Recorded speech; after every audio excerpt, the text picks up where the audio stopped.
Sports Encyclopedia. U.S. Steve Kim. Got Trent in the cut. Yeah. Where you at, man? In the gym shooting, I'm Durant. You ain't shooting John Moran. No looking stupid, we ain't losing. Grind like something to prove it. Came to conclusion that it's proven. Yeah, I'm proven with a reliable source. Straight from the mouth of the horse. Smitty and JB and Smitty from West Coast to your side. Worldwide, we in your city. Keep it 150. We never change what's happening. Hurdle and get it cracking. No capping, we never lacking. Light them up, better stay in your lane. There's only three Lakers that I would not look the other way if I saw them motherfuckers coming. That's Kareem, that's Worthy, and that's Coop. The rest of them damn Lakers, fuck them. That's bullshit that Robert Parrish said. Coop, you know I got your back like a backpack, boy. Fuck Robert Parrish. You know you ain't shit. It's all good. You know, fuck the Celtics, all of them. We see you like shit, you fucking slap dicks. Issues get pressed so fast you don't get sacked like bags and baggage. Smitty and Jason Brown, killed it, yeah, it's a rap. We what the game's been missing, we switched it and filled the gap. Smitty and Jason Brown, we killed it, yeah, it's a rap. We what the game's been missing, we switched it. To put the fear of God in these motherfuckers!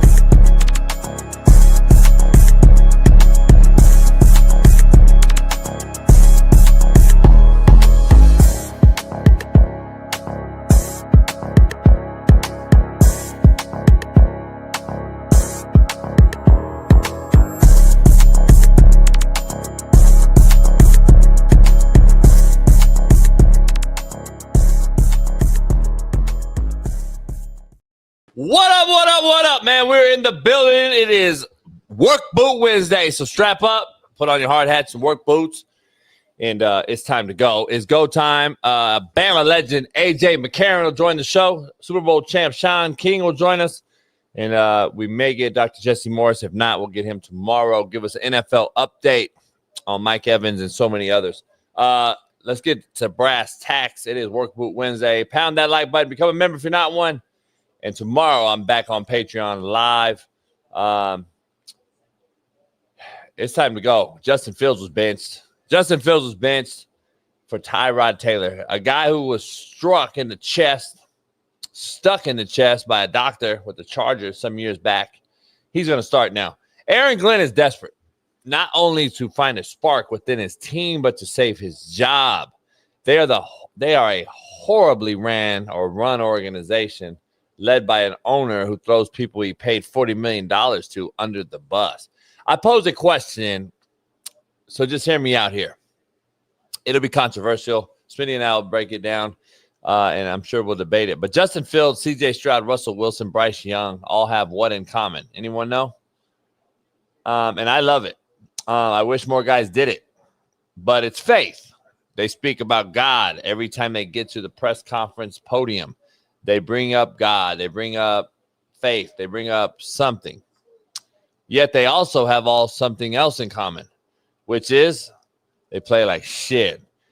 God says, believe in me and to consistently grow closer to me, not to achieve sinless perfection on earth.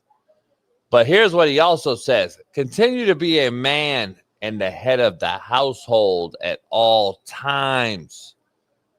Corinthians 13:12. Yeah. I don't think you guys are ready for this. You guys need to be the head of your household, fellas. Drop your nuts and alpha the fuck up. Giving him praise and worship is great, but he knows what you are. He already knows what you are, dog. You don't need to say it every fucking time you get to the podium. Now you need to be a gladiator on that football field for your household, which is your team. Worship God after you get home and when the job at hand is accomplished, which then you should thank God for allowing you to be who you are, who he gave you, who he touched you with. This soft beta shit isn't what he wants, fellas. I'm just telling you straight out. You are using God at the podium to help you get a pass for playing shitty. He will not reward you for that either. Just F fucking YI. The Lakers are still shitty. The OKC Thunder defended their ring ceremony back on NBC, which was great nostalgia for me, seeing the NBA on NBC again. It was great to see as they held off KD and the Rockets 125-124 in a thriller. Like I said earlier, Bama legend AJ McCarron joins us along with Sean King. And I want to let everyone know, Lakers, start calling around. Trade LeBron now. Are you going to wait till Luka's 40 opening night? Trade his ass now. But what do I know? What I do know is the Far East Sider, 317. LeBron hairline having, Lamar Jackson loving, and AR5 defending. Caitlin Clark jocking, and new Danny Dimes loving. Our main man, Big Smitty, joins the What's show. going on, y'all? What's going on? It's not Danny Dimes anymore. I told you. It's Indiana Jones. I try to think of it while I'm talking, like, because I can do two things. Well, obviously you can't. And then the Indiana Jones part is just going to take a while. Jones. Yeah. You seen the movie, homie. What's going on, chat? We here, man. My homie Ill Bill's in the chat. Roberto Del Valar, Andrew, Gene, TJ Too Nasty, Drew, and TPB, man. It might be a crazy show, homie. What's going on with you, man? You all right? Why crazy show? Just feeling good. It's Wednesday. It's hump day, middle of the week. We got AJ McCarron. He always saying some crazy shit. I think Lil King coming on. You know what I'm saying? We get Doc on with the fresh suit and the tie. It's going to be a good thing to add on. I'm just feeling good, homie. I feel horrible. You do. You look horrible. Respectfully, though. Like, respectfully. Yeah. You look sick. The lounge is done, though. It's good. It's ready to go. We got new flooring in. Got finished about 3 this morning. All right. Crazy, though. Like, Ruben, was here, like you said, like 17 days or whatever, right? Right. And on vacation, he was here for 4 days, 5 days? Yep. And it's funny, the Mexican homie that comes over to do my floor, I got to rip it out, put the new one in, blah, blah, blah. And then Ruben, all of a sudden, he got to go. Oh. Yeah. That was the moment. So Ruben leaves right as the guy's coming. Smart. So now I'm stuck with fucking ripping the floor out, putting the new floor in. So, and we finished about 3 this morning. I feel like I just worked out, homie, at practice. Really? But at my age, though, practice. Yeah. Ooh, you need an ice bath, homie. Yeah, my lower back. I can't even move my lower back right now. In a sauna. I can't see you. Your vision's blurry? Yeah. You might be dehydrated. Because I know some of my hardest workouts, all athletes, football players know, we had those days where you blink and you see them black dots. Yeah, I've never seen that. I've never had that. I've never had that. You never had that in your life? No, that's bad. That's like sickle cell. That's probably because you're a quarterback, and a lot of times you guys are tailored and have your own separate workouts. Your weight is very light. You don't work out as hard as the rest of the actual football team. It's the quarterback and it's the team. The quarterback's separate from the team. So we're actually the hardest. We're the hardest workers. Y'all get sickle cell. We get leukemia. So that's probably what you got. Sickle cell. I ain't got no fucking sickle cell. Nobody in my family got sickle cell. So I don't know what you're talking about. That's probably what you got when you see black dots. You probably got gout. Polynesians I ain't got no gout. I got high blood pressure. That's it. Polys get brothers BPS. That is a high blood pressure is a brother thing too. Because I eat a lot of sodium. Yeah, I don't know why you eat so much salt. I mean, every time I see you, just putting salt on shit. By the way, that bagel, everything. No salt. You're lying. I eat chips and shit. That's the problem. I like chips. The bagel, everything shit you put on in your coffee, homie, is fucking salt. I don't drink coffee. Try again. Whatever, that shit, that bagel, everything shit. You just shake on everything. Fucking cereal. I don't know if I put on Wheaties. I was like, what the fuck is this? Bagel, everything on everything. Like literally, what's it called, homie? Fucking bagel, everything, or whatever that shit is, homie. He said bagel, everything on everything. Yeah, like that. You really think it means put it on everything? Motherfucker, put it on, homie. Avocado toast. Like, put that shit on Cheerios, homie. Do you? The question is, why do you have it though? I cater to. I look at you. I cater to broads, homie. Oh, we don't have that many hoes. I cater to broads. I mean, I know that's a female thing. The bagel, everything. For years, homie. You got a handful of hoes, and I respect it. But you over here like Magic Don Juan and this motherfucker. Like you ain't no pimp. Quiet as cat. Just because you've seen 5 or 16 hoes doesn't mean that's what all I got, homie. You still ain't brought a sister to titties and tequila. I like 2 weeks ago. You can't do it. That's easy. And by the way, they like bagel everything, homie. It's a weird tendency that you like that too. What are you trying to say right now? Huh? Slap dick yacht club, long sleeve. I'm caressing your titties. Damn, homie, what happened to the boat? What happened to the yacht? I forgot all about the motherfucker. We're not gonna get on it no more. I know that much. I'm not getting on it. Even when you get it out, if you decide to spend $42,000 and get it fixed, because the price keeps steadily going up slowly every day due to inflation. If you decide to pay that $50,000 though, I'm not getting on it anyway, because now I don't even trust it.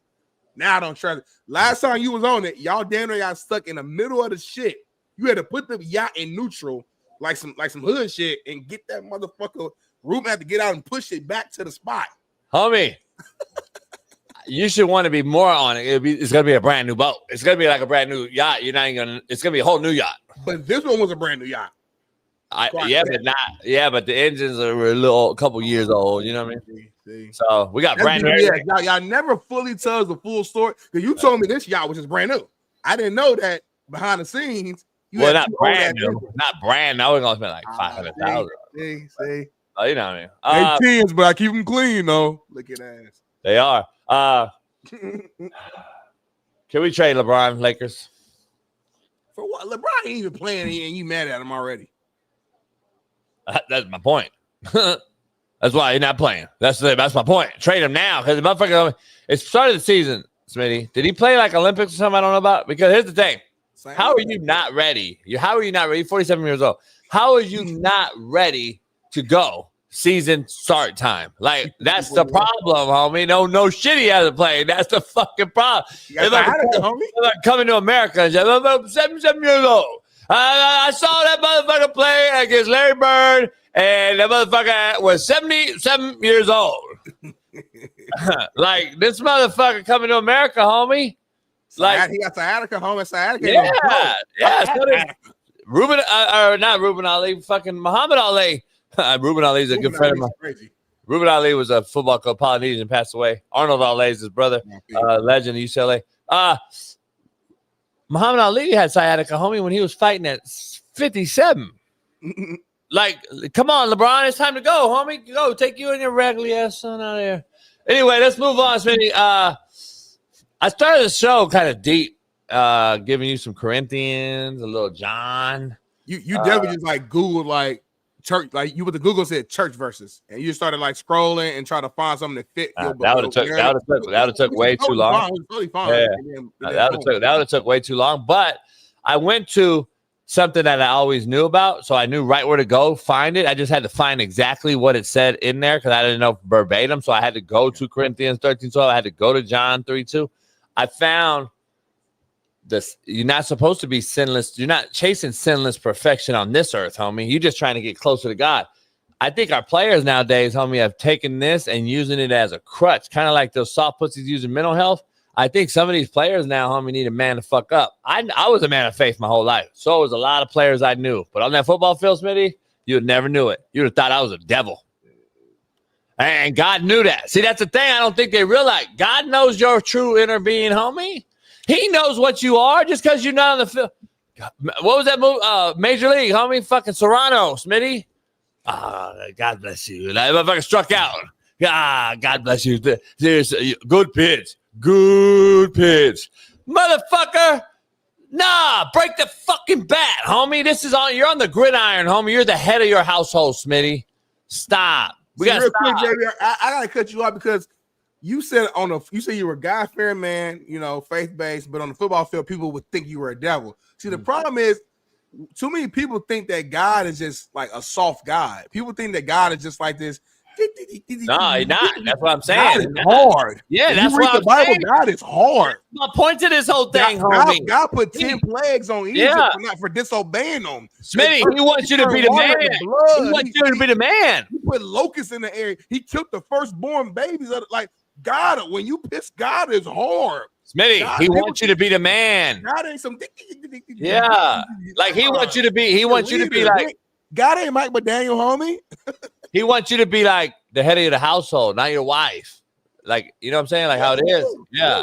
So that's why you gotta become the head of the house. I know. I've been the head of my shit. Yeah, you gotta become the head of the household, homie, because he's watching you. He's judging you, homie. See, you're not a good leader. That's why you're not able to be in a relationship because you don't know how to handle that.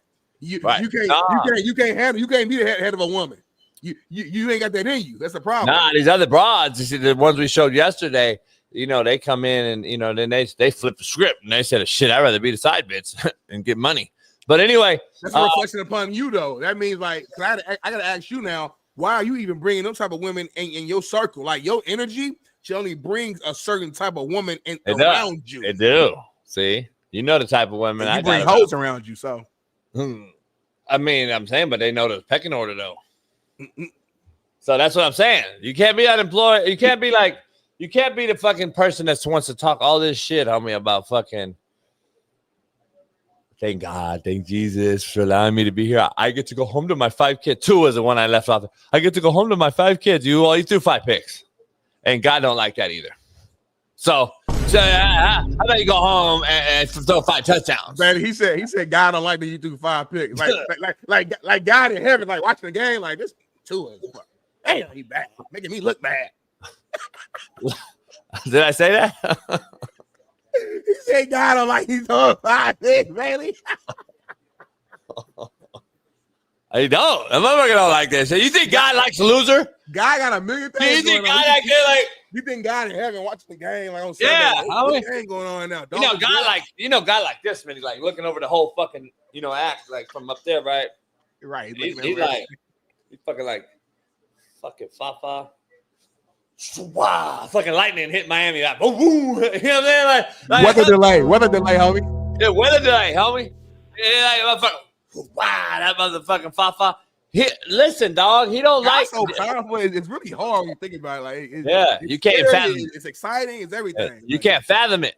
But here's what I see, though. I see a lot of cringe when I see these cats keep coming up there. I love that they talk about it and bringing it up, especially in a world that we're in right now. Where we really do need it for real. Taking God out of everything. Oh, yeah, no doubt. Here's an issue, though. Like, you got to perform, though.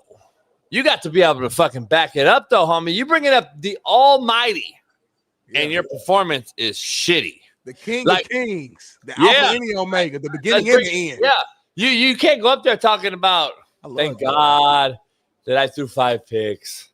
Thank God that, like Carson Beck, stop. You just snort coke from fucking one side to the other, homie. Goddamn well you're not fucking thanking God. Stop using that as a crutch, homie. We saw you. We know who you fuck with. We know what you do. We saw your nostrils. Nah. You threw 4 picks and you didn't give a fuck. You thank God. Shut the fuck up. Take your motherfucking ass somewhere. Oh, looking like Anakin ass, fucking Skywalker looking ass. So listen, man. I'm just telling you. Thank God if you ball out. No, I'm not saying that. What I'm saying is we're using our shitty performances to get on the podium, Smitty, and be protected by God. And everybody's like, I can't bash them. If you thank God, you're an asshole if you attack me now. So take Justin Fields' role, will you please? Address the podium. Yeah, hold on.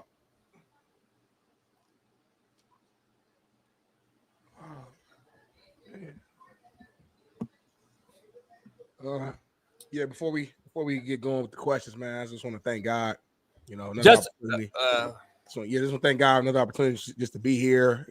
Had a chance to even speak with y'all, man. Go out here and play the game that we love to play. And I know I didn't perform, my best. 13 of 22, no touchdowns thrown. You know what I'm saying? Had that late turnover. We lost the game again. We're defeated this season, but God is good. Questions? Go ahead. Yes, Justin. You always come up and address God. I just want to know, are you ever going to address your horrible football play on the football field? I love that you use God and all that, but I'm not going to allow that to interfere in my judgment of you. You've been a horrible football player, and your organization is very bad, and you're the leader of it. When you go home, what do you do when you get home? I was just wondering, because are you watching film or are you praising God, or what are you doing? Because God likes a winner, last time I checked. And I think you're protecting yourself by keep using God for your horrendous football play. Respectfully, Justin, any comments on that? Well, at the end of the day, football is just a game. And at the end of the day, I get to go home to my beautiful family, my mansion, all my video games I got, all the shoes and clothes. And everything that I would ever want, and you still got to go home to whatever you got at home as well. So it's just a game at the end of the day. Oh, please, me. Yeah, you in the back. Hi, it's me, Nikimes, Lester. Hey, Justin, how much cover 2 did you see today? And do you think God played middle high safety box, or do you think that you should have dropped the corners down a little bit and play a little match quarters? Justin, can you explain to me?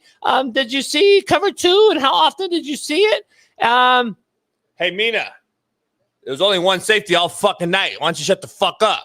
Oh shoot, I'm sorry, but can you get back to God? No further questions.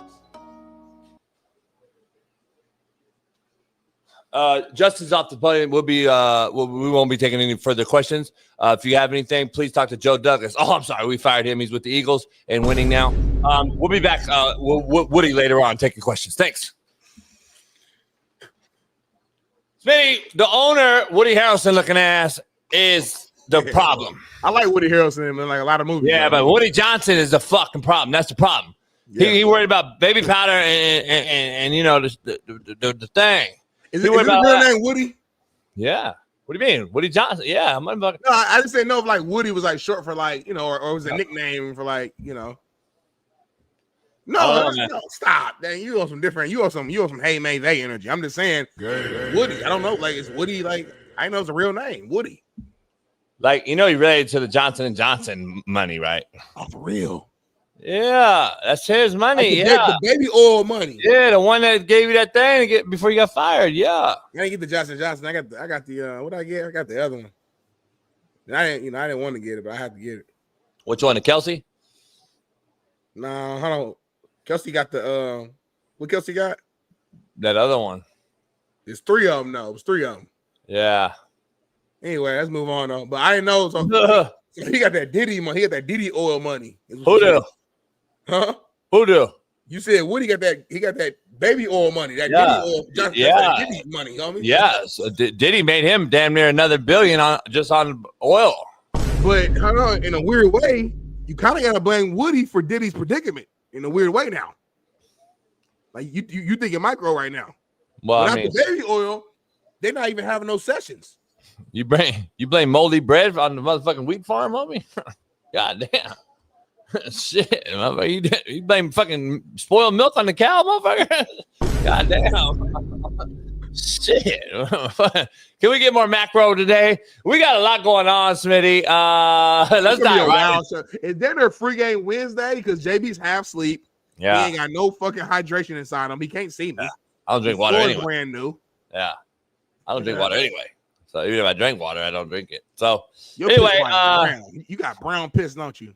Nah, my shit really still clear though. The bitch told me it's crazy, but it's weird. Why did she tell you that? Like you peeing on a bitch, on a girl? Huh? How does the girl know what color your piss is? Yeah, that's. Man, you on some nasty stuff. To pee on somebody's already crazy, but then it's dehydrated piss. That's even like worse. Oh, that would be way bad. But it just come out like fucking your kidneys are out and it's dark. She probably getting burnt. Oh, that's nasty. Have you ever seen a shitty? You go in a shitty ass bathroom at the Dodger game and the motherfucking piss. The fucking toilet's like just gold. It's like, what are you doing? Like, it'd be like brown down there. Like my coach had the piss chart in the bathroom to let you know if you hydrate, you dehydrate. Yeah. Shout out to Pete Limbo. Because he took my shit that he saw on Netflix. He actually did not know you. But anyway, it'd be Mexicans. All the beer. It'd be Mexicans that just piss super dark as shit. I've noticed the trend. But anyway, let's dive into quote of the day brought to you by BetUS TV, Smitty. Smitty, it's a cold one. It's my own right here because I used to say this to my team. And by the way, we got to come back to the Andy Reid thing. You tipped me because I have an interesting take on that. Quote of the day, Smitty. Growth is the cruel teacher that breaks you down, only to rebuild you stronger than ever before. That's very, very macro. Very macro. Growth is a cruel, cruel teacher, homie. I'm just telling you right now. If you can deny it, growth, and we call that on this show micro. Mm-hmm. You can deny it, but you'll never have that cruel teacher break you down again. You better get broke down when you can, homie, because it'll rebuild you stronger than ever if you let it. But a lot of people don't let it no more. They so fucking enabled, entitled, gimme, like that broad. She went from 60 G's, heard that shit, said, oh, fuck, fuck that. I'm going to go suck on this side dick. But then the problem is people are scared of the growth phase. They're scared of being broken down. Like, they just want to stay up the whole time. They're scared to, like, get on that bike for the first time and fall and scrape their leg. And I get it. It can be scary. Nobody wants to, like, go through pain, but that's just what life is. I've learned in my life, like, you have to go through stuff in order to come out and see the light. That's the only option. We're not in utopia where everything's perfect and you just constantly just up. That's just not realistic. If somebody told you, well, nobody tells you, that's the problem. You can't. Right. But if let's say you make $1 million a year, mm-hmm. but you know that if you make this move, you can make $10 million a year. But it's a hell of a sacrifice to do it, to leap and take the chance. That's because growth was your cruel teacher. It taught you, but now you're like, shit, I'm at top. If I go back down, then am I down to 100,000 or am I going to be up to 10 million? You got to take that leap, homie. Sacrifice is a motherfucker. A lot of people won't take the sacrifice though. Like cut loose, sell your 2 cars so you don't have the notes Coach JB had. Get rid of the boat so you don't have the $2,000 note. Get rid of it. Don't get a slip in Newport Beach, JB. Like motherfucker, like $4,000 a month. Like don't do that. But that's for me telling you guys out there. Right. Like for me, I'm gonna do it. It's always the dope fiend that's telling people like not to do drugs. Like they come to your class and shit. And, hey, y'all, cocaine is a horrible drug. And listen, it's like the Dave Chappelle skit when he came in there. He said, "Listen, I used to go to the corner of 47th and Roxbury to get my cocaine. You go there, you ask for John. John is the one with the drug. He'll tell you." He told the kids exactly how to get the drugs, how to buy it, and how to make them feel. And they told them not to do it. Yeah, that's what you're doing right now. You see that? You saw that? A YouTuber, YouTuber shot at Ice and they smoked his ass. Now they rioting right over there by Smitty house, right there on Prairie. Contrary to belief. Stop saying where I live at, homie. Huh? Stop saying where I live at, homie. I'm gonna dox you. Keep playing. I just did that. They like me, so they see me. Smitty, oh my god. They don't really fuck with you for real. So I keep playing. Is it called doxing? You said it, so I just took your word. Yeah, I mean, I heard that what it was called. I get nothing but love in the streets, though. I'm outside. People see me all the time. You're outside. You're in hiding, homie. You don't come. You know why? Because I'm outside. I'm inside, so I don't go outside because they love me so much that I don't want to get fucking over. You don't come to LA because you know better. You know fucking Freddie Mac. You know like they out here. Anyway, contrary to belief, brought to you by Underdog Fantasy. Download the app today and use our promo code Coach JB for $50 on a $5 bet. Yes, it is. And yes, I'm gonna keep taking the overs. I know Gibby don't like me taking overs. I'm gonna take the over because last night, fucking Steph and motherfucking shitty ass Payton. I knew it. You you went over on 8, respectfully. No, Payton had a combo over rebounds, points, and fucking blocks. Yeah. You don't ever put money on Payton, respectfully. Me, I've already had 1 block. Yeah, don't ever. He didn't get 1 block. Payton is not like that, homie. Nah, no shit. But guess who took him? Guess who signed him? Well, we were desperate. We needed some size in the paint. After losing AD, we had no size in the paint. Shit. Fucking what's the name out there? My fucking Glizzy. Glizzler or whatever. Ooh. Dwight Howard. Good. He's retired. He's in the Hall of Fame.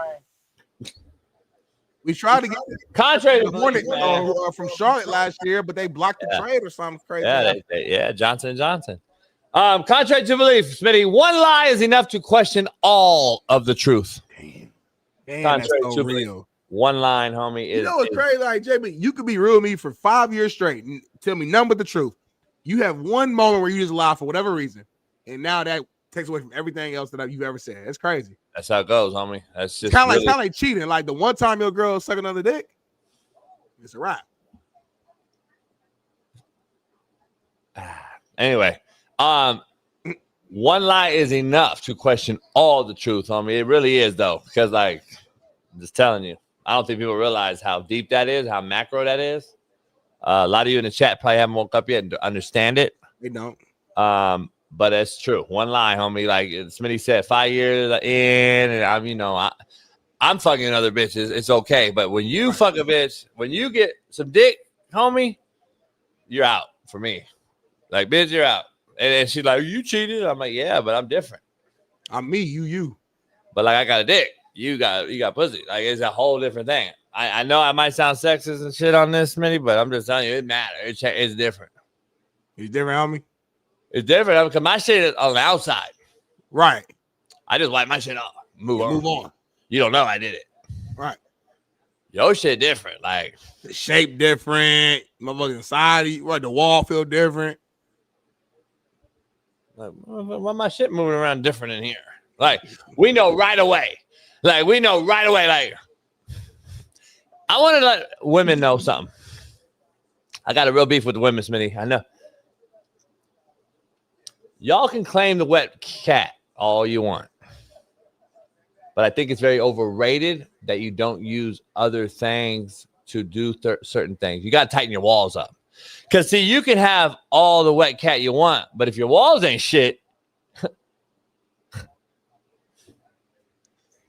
Smitty, you just got a water bucket.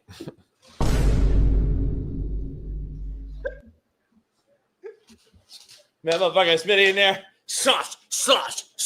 Motherfucker in there, Smitty. Just his whole fucking, he doing the hula hoop in that motherfucker because his shit is just so fucking loose. He like, goddamn, that shit wet as hell, boy. But shit, where the walls at? That motherfucker. That Smitty motherfucker doing a hula hoop. Can't touch the wall around that motherfucker. Like, goddamn, homie. I can't touch one wall. Bring it around town. Homie, you just got a big water bucket. Like, you can have wet pussy all you want, bitch. You better tighten your walls up. It's just FYI. Just a little disclaimer out there, ladies. I mean, you tired as hell now. Smitty, that's different. See, I fuck, and then you don't know. My shit, like, it is what it is. Like, women, you get ran through. I'm just telling you, it's different. Like, we know when you cheat. You can say you have intuition when we cheat. That's just intuition. Because the dick's still the same. You won't know. You can smell it and do all the shit you try to do. Well, I tell you, they will smell it. Let me smell your shit as soon as you come home. I got something for that. If you shower, it's like why you shower. But if you don't shower, they're gonna smell it. So it's kind of I got something for that. What you got? You rub Maker's Mark on there.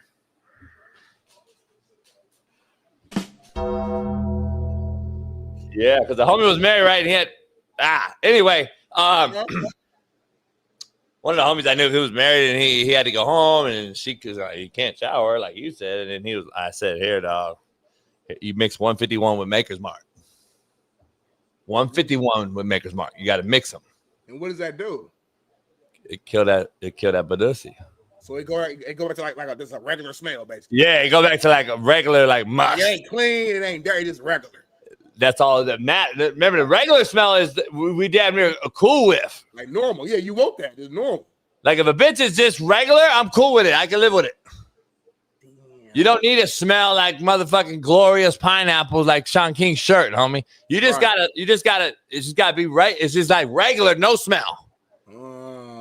You see what I'm saying? That's like, I never thought about that. That's crazy. Yeah, because sometimes you smell too good down there. So I don't trust it. Right, it's crazy. It's weird. Yeah. And you fucking pH balance all fucked up because now you took away natural hormones around this motherfucker. And by the way, all you women out there that defend natural hormones, please stop. Natural hormones doesn't smell like asshole, ball sack, and dicks. So just so we're clear, that's not natural hormone. I told her, bitch, you stink like a motherfucker. And she was like, that's natural. You don't want to rub out the pH. You fucking pH shit up. Bitch, you don't even know what pH means, number one. Number two, that smell like you just got fucked by a motherfucker straight off the motherfucking basketball court. Like, stop, homie. Like, no, that's not natural pH, bitch. Stop. You motherfuckers be lying like a motherfucker. I'll fuck my pH up if I douche. Bitch, you better figure out. I don't know what you do. I don't know what you got to do. But I know this. You better fucking stay in that shit and do something. I seen bitches straight out the shower, Smitty, just smell at my whole bathroom. That mean they sick. Shit, I don't know what they don't know. Like, STI or something. They got. How do you not know that though? Like how do you not smell it? What you saying? I smell my balls right now. If I was like bad, like it would be coming up. No, like there's no fucking way you can tell me that this broad literally doesn't smell her. But I walk in the motherfucking house and I'm like, motherfucker got tuna fucking rye in this motherfucker. Like there's no way you could tell me that. It's probably tough to clean the cooter though. I'm glad I ain't got one. I ain't got to worry about it. It's unbelievable. Like it's easy to clean our shit. Get them motherfucker real soapy. Yeah. But still, there's men that just can't get rid of it either though. Outside up, get the ball, go between. It's real easy to clean our shit. That's on the outside. Yeah, but if you got bad hygiene, it doesn't matter. You can scrub all you want. Just same as a woman, homie. You can scrub all you want for a dude, even though there's shit's inside. But like, I mean, I had a bitch like, man, she got right out the shower, homie, and just, god damn. I was like, holy shit. So after I fucked, I had to get her out of there quick. Let's dive into the show, Smitty. Poll question, Smitty. Back there like this. That's fucking BPS too, by the way. You ain't stop. You're not fucking either, by the way. It's too late. Yeah, because it's bad. She is bad. She is bad. Like, like your nose and look at her. You are bad, but you're that motherfucker. Don't turn around. She turned around like, what you doing? You be like, sweating like a motherfucker. Like, you gotta do that. You a nasty motherfucker. What you doing? I'm fucking hot, bitch. Like, take off your shirt. Nah, then that shit gets stuck on your stomach. Yeah. Yeah, that shit stuck on your stomach? Of course. You married him. Anyway, let's move on, man. Poll question, Smitty. Is benching Justin Fields the right thing to do? Go. No. Because you don't have a legit backup. Tyrod Taylor, respectfully, has been a long, lasting career backup. Had a decent run as a starter. I think he got the Bills to the playoffs years ago, like 10 years ago, damn near. And I like Tyrod as a backup. But, you taking Justin out to put Tyrod in, what are you expecting? You think you're going to start winning now and it's going to change the whole flow? You think you're going to get what you're getting in New York with Jackson Dart? No. Go with the guy who you spent the money on. We've seen Justin Fields just last season look pretty damn good within a structured system. So part of that, I got to put blame on the Jets and just the system as well. Because, again, people were arguing this offseason saying that, damn, Steelers, why didn't y'all keep Justin Fields? Like, he looked good. You went 4-2 with him. Why'd you get an old Aaron Rodgers who were unsure about, yada, yada, yada, yada? Now we're 6 weeks in or whatever, and now they're already saying bench him. So, to me, listen, Justin Fields has to take some accountability and get better 100%. Duh, that's obvious. But also, you as a head coach, you as an OC, whatever, y'all got to figure out a better system that suits his skill set. Because I got to ask you, what did you see that made you so adamant that this is your quarterback? You literally flew out of Aaron Rodgers. He was out there at a damn ayahuasca situation, out the country, in the dark retreat, and you fly him out for 30 minutes to tell him to his face that he's no longer your quarterback. You got to have some confidence to do that, and you got to have some belief that Justin Fields is your guy. So what did you see from him on that tape that made you be like, this is my guy? Okay, now figure out what worked, what didn't work, and put him in the best position. The defense honestly been playing kind of solid for the Jets. If you think about it, the defense ain't really giving them a lot of points. But the problem is the Jets' offense is so bad that they're not scoring anything. So I just, I don't know. I don't think benching them is the answer, though. Tyrod's not the solution. Ride this shit out. Whatever happens. But you paid them. Stick with it. Yeah, it's a very good, intelligent, in-depth take. So shout out to you. Thank you. I appreciate you. But it's wrong. Here's the issue. Aaron Glenn's a problem. You said it. And all that macro shit you just said, actually, you missed the piece of the guy that told Aaron Rodgers, which you eloquently stated. Like, you brought him out here and then clowned him and basically said, we don't want you. You basically missed it. His ego took over as the inexperienced first-time head coach did not realize this would be the outcome, which he should have known better and go with the veteran, because the veteran protects your job. You made the choice now, and it's all on you. All on your shoulders, dog. You made that choice to get rid of the veteran. Now you brought in Justin Fields, and you paid him $40 million, homie, and this guy is bad. Now, here's the thing. I like Justin. I thought he looked a lot better versus Pittsburgh to start the season than I said. I've known a guy that's working with him in the offseason. I said his fucking mechanics have gotten better. He actually looks like he's fucking. I said, all right. But here's the pecking order, Smitty. The bottom line is the quarterback's the first guy to go when you're this bad of a football team. Like when you're this bad, Smitty, you just have to make a move. You're trying to get some sort of spark in the locker room, number one, and your backup Tyrod Taylor, all the entire league is like Teddy Bridgewater. They respect them. So there's no loss there. You're not going to like somebody like, fucking, Mormon MILF Hunter or something. And then you got the fucking O-line that's so bad. And then I got to protect my job. All these things in his mind circling. Like, I got to make a spark. I got to get a spark for the team. I got to save my job, too. So I got to do something to hopefully see Tyrod. I don't think Tyrod's the guy. You're already bad off. I think it's lazy coaching personally, because here's why I say that.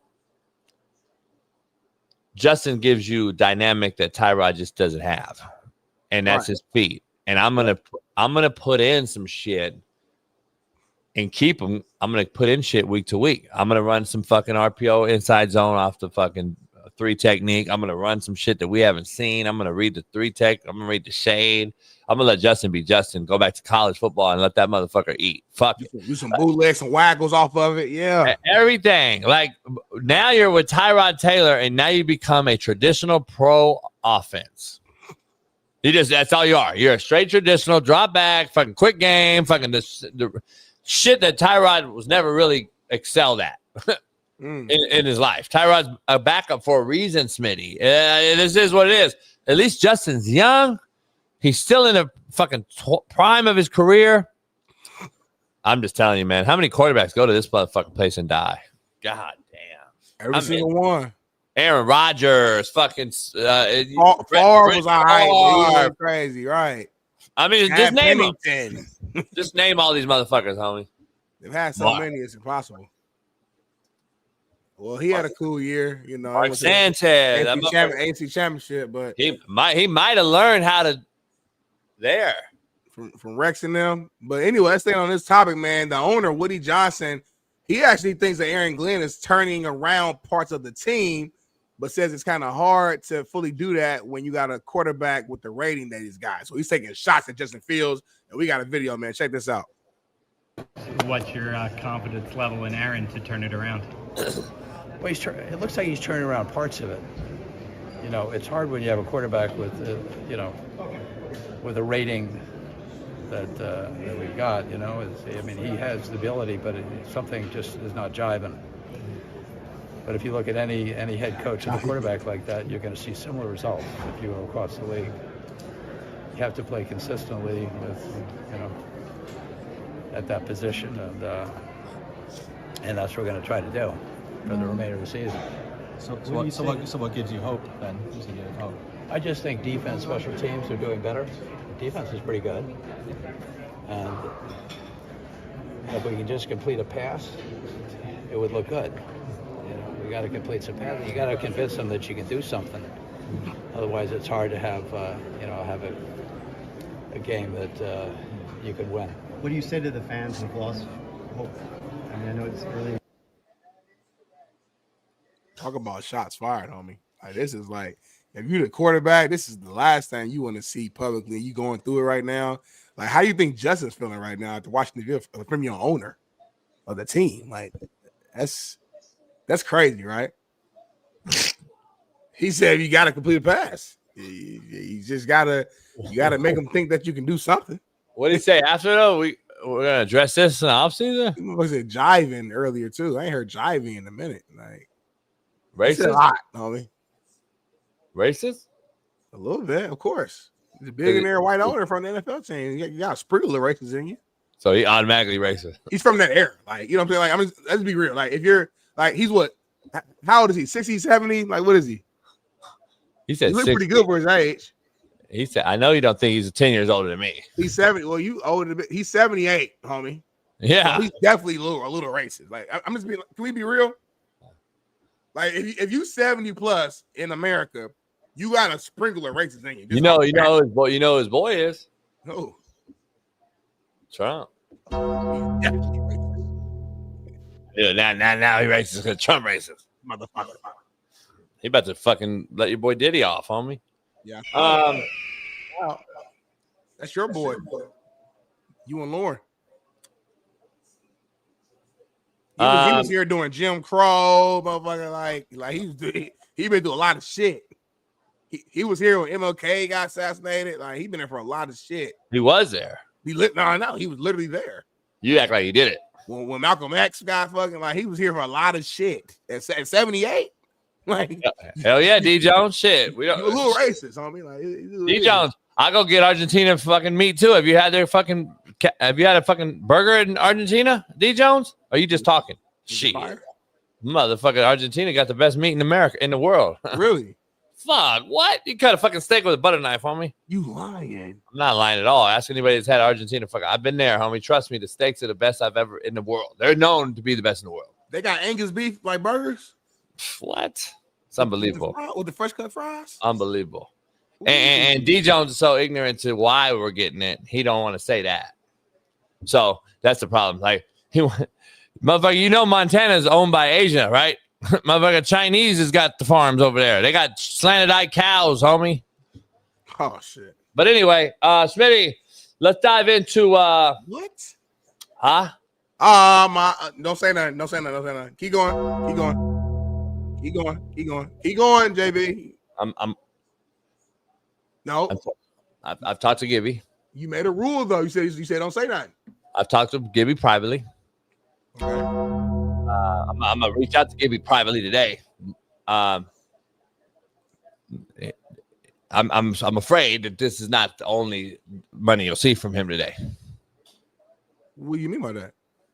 I'm saying a lot more probably.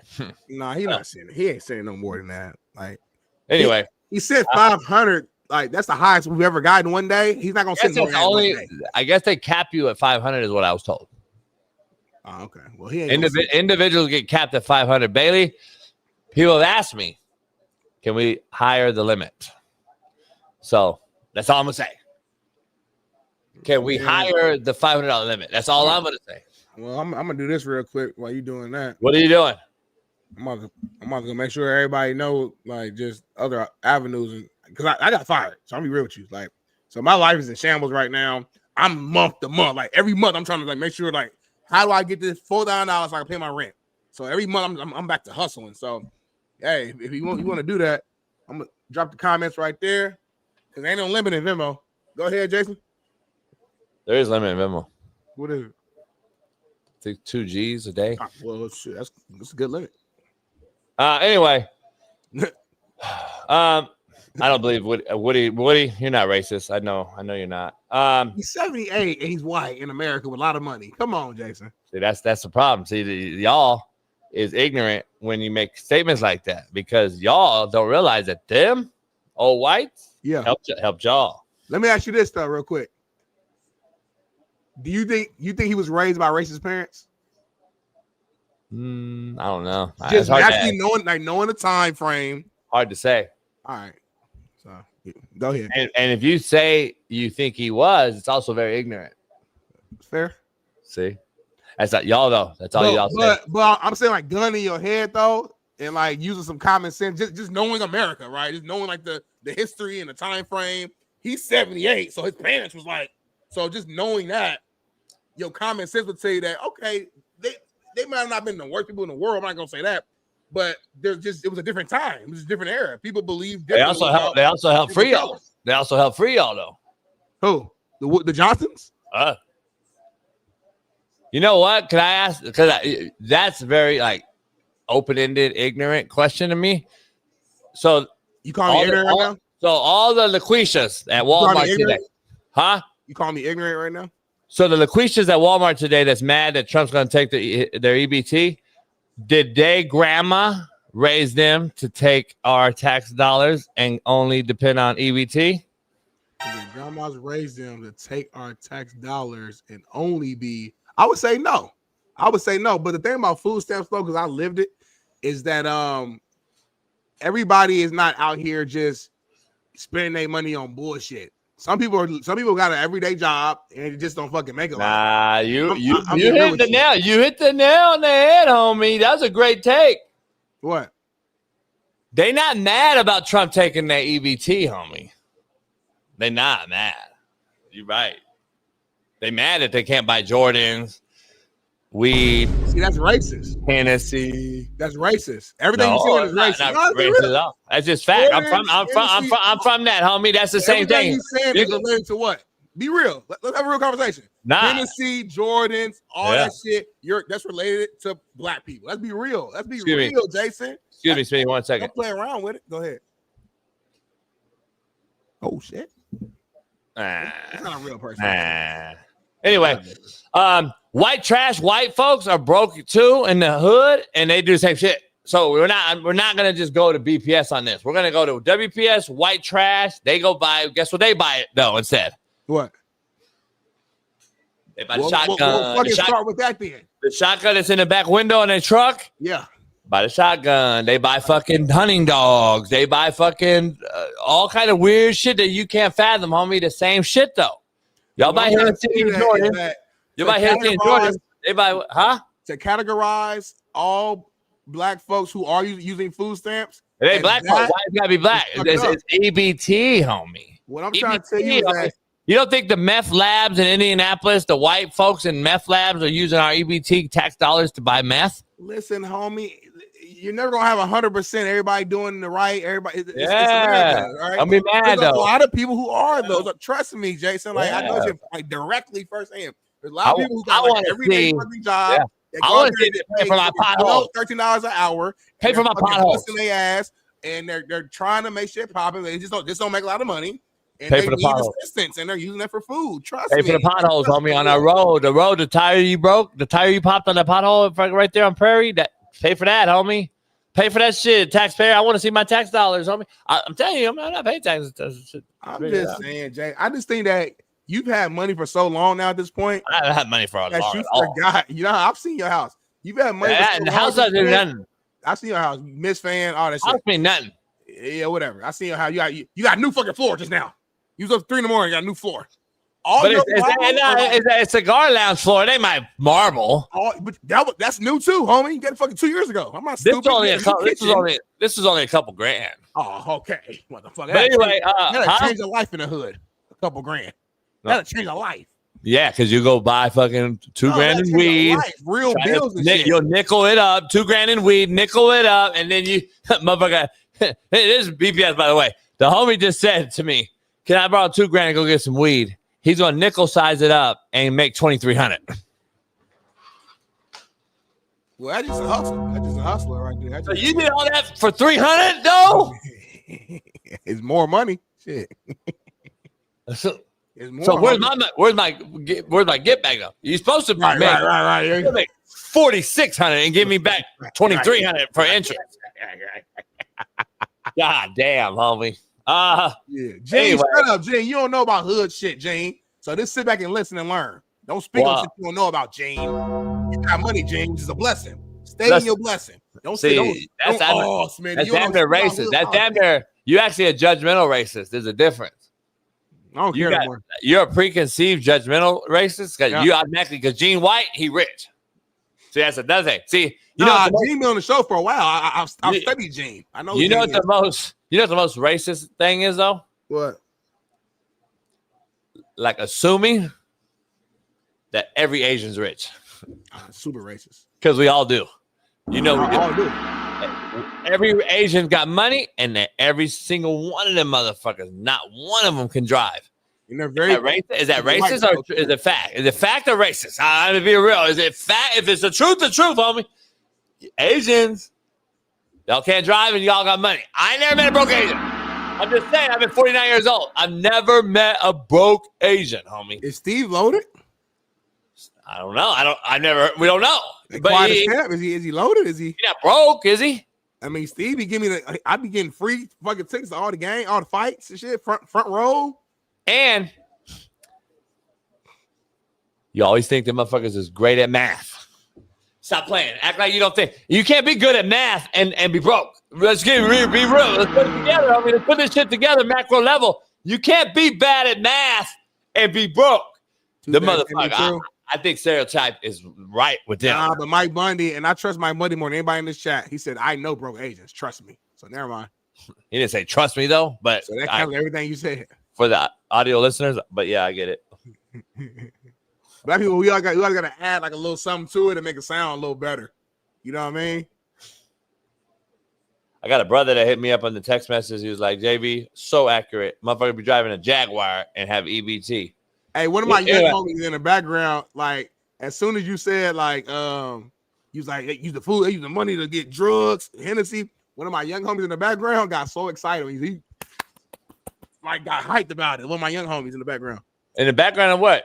Of our show. He's at your house? Nah. Oh, ours. He got turned out when you said that. I thought you meant the chat.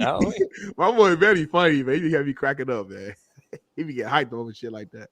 Right, we got to take a break, Bailey. Because we got AJ McCarron on in a couple minutes. I said check my Venmo, Smitty. Who said that? What happened? What happened?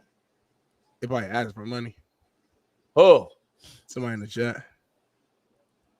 Oh, shout out to Joe Court. What? Let him in on me. He just keep creeping in, and motherfucker just one day just you gonna open your face, like open it. I don't know from the middle.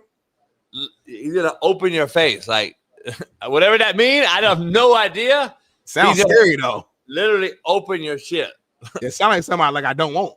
And like you're alive while it's happening, homie. I just don't know if you realize that or not. Oh my damn. Yeah, I hear that, man. And I hope it don't happen. I hope it do happen. I told you to lift the limit, homie. But anyway, we'll be back with AJ McCarron, Alabama legend, right after this.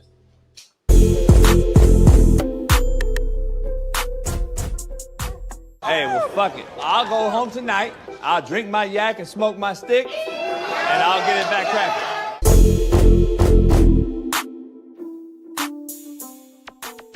AD Chris McIntosh released a statement actually supporting Luke Fickell despite disappointment and frustration with the Badgers season. JB, break this down, man. What did he say? Break down the truth about what is this? Luke a Fickell. Fucking dissertation? Yeah. What is this? This is the AD Chris McIntosh giving a long support to Badger Nation, saying that he supports Luke Fickell despite the, and I quote, disappointment and frustration with the Badgers season. Well, then what's his name? His name is Chris McIntosh. Chris McIntosh. He should go hit up Barry Alvarez and say, Barry, and then Barry should say, get the fuck out of my fucking chair. Get out of my fucking office. And the chancellor should call and say, hey, Barry, what do we got to do to win again? And then besides getting Ron Dane back in here or Jonathan Taylor, what do we got to do? Oh, we got to get rid of this fuck. Got to get rid of this fucking fraud because this guy's the biggest fraud in college football. I've been telling you guys, him and fucking your boy fucking, what's his name? Brian Harsin are the two biggest fucking shitbirds in college football. They both should not be coaching, but one of them has a job and the other one has a head job. The other one's a coordinator. Harsin's a coordinator, and he's shitty. And I'm just telling you, this right here needs to be gone. I'm just telling you right now, this guy should go fast. So guess what? Chris McIntosh, whatever, you should be fired. You should be fucking fired. You mean Luke Fickell or Luke Finished? Oh, they're both fucking shitty. That I would clear house if I'm the board of trustees in Wisconsin and Madison, who has a bunch of fucking we got a great reputation to uphold here. We're physical. We run the football. We run the rock. We play in the snow. These motherfuckers are an empty. Get the fuck out of here. Get these guys out of here. Wisconsin could not wait to get away from Paul Christ. Nah, and he was winning. He was solid. Yeah.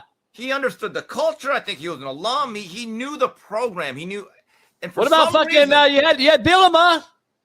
No, Obino left for Arkansas on his own volition. No, I know, but I'm saying I would have, because you didn't want to pay. See, Wisconsin's always been on the cheap end of shit. You never want to pay nobody. And that's the problem. You got this guy from Cincinnati because, like, he's fucking nobody. Well, he made the playoffs. Wait a minute, Coach. He made the playoffs.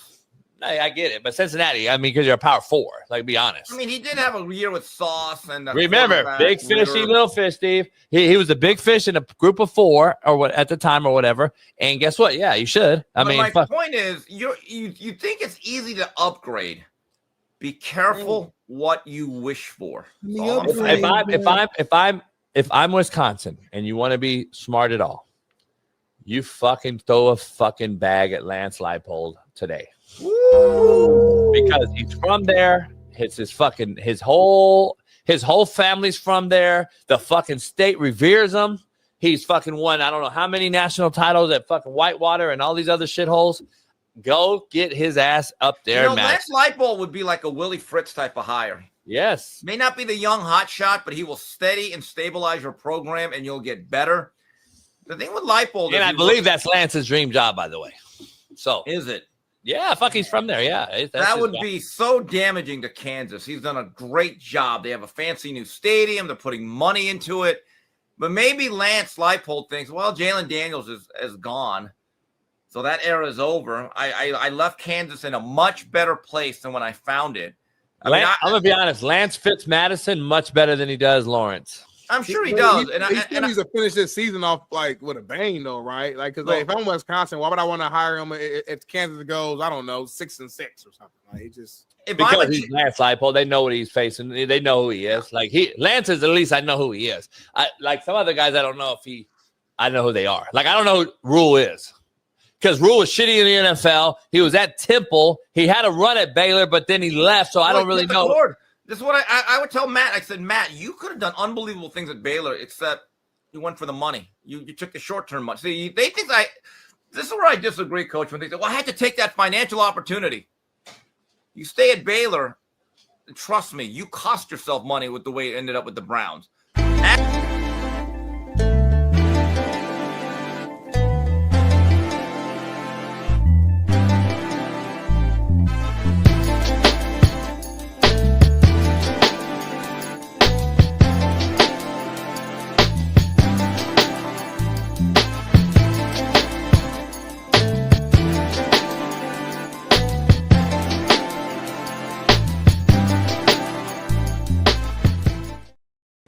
We are back in the building, Smitty. Sure. Make sure you hit that like button. Yeah, hit that shit. All you do, like, boom. That's it? Yeah, I mean, that's I still don't know how or anything about it, but just hit boom. Like, I've never really watched our show, really. See, I know you don't invest. You're not really invested. You're enabled. You're entitled. I've never sat back and rewatched the whole 3 hours. I never did that. Oh yeah, I don't know if I've like from a YouTube live. That's like I don't know how to like. I don't know what they're saying. I literally go back though, like if I'm in the lounge chilling and I got some Mexicans working or whatever, I literally go, I'll literally go look. I'll pull it up and behind me and I'll have it on. Yeah. And I'm not lying. I'm not gonna lie because like I have a problem watching myself. I'm not lying. I mean, we got this. There's no. I don't think there's a better show out there. Really? Nah. Just by pulling it up and just like you catch shit, you're like, goddamn, we said that and like, yeah. You really do forget what you say. That's the funny thing about it. Yeah, I don't know what I just said. But I do know this. We got a Bama legend. Okay. 3 times national champ. Yeah. Cincinnati Bengal. Uh-huh. Dabbled over UFL, USFL, XFL, all that other shit. Yeah.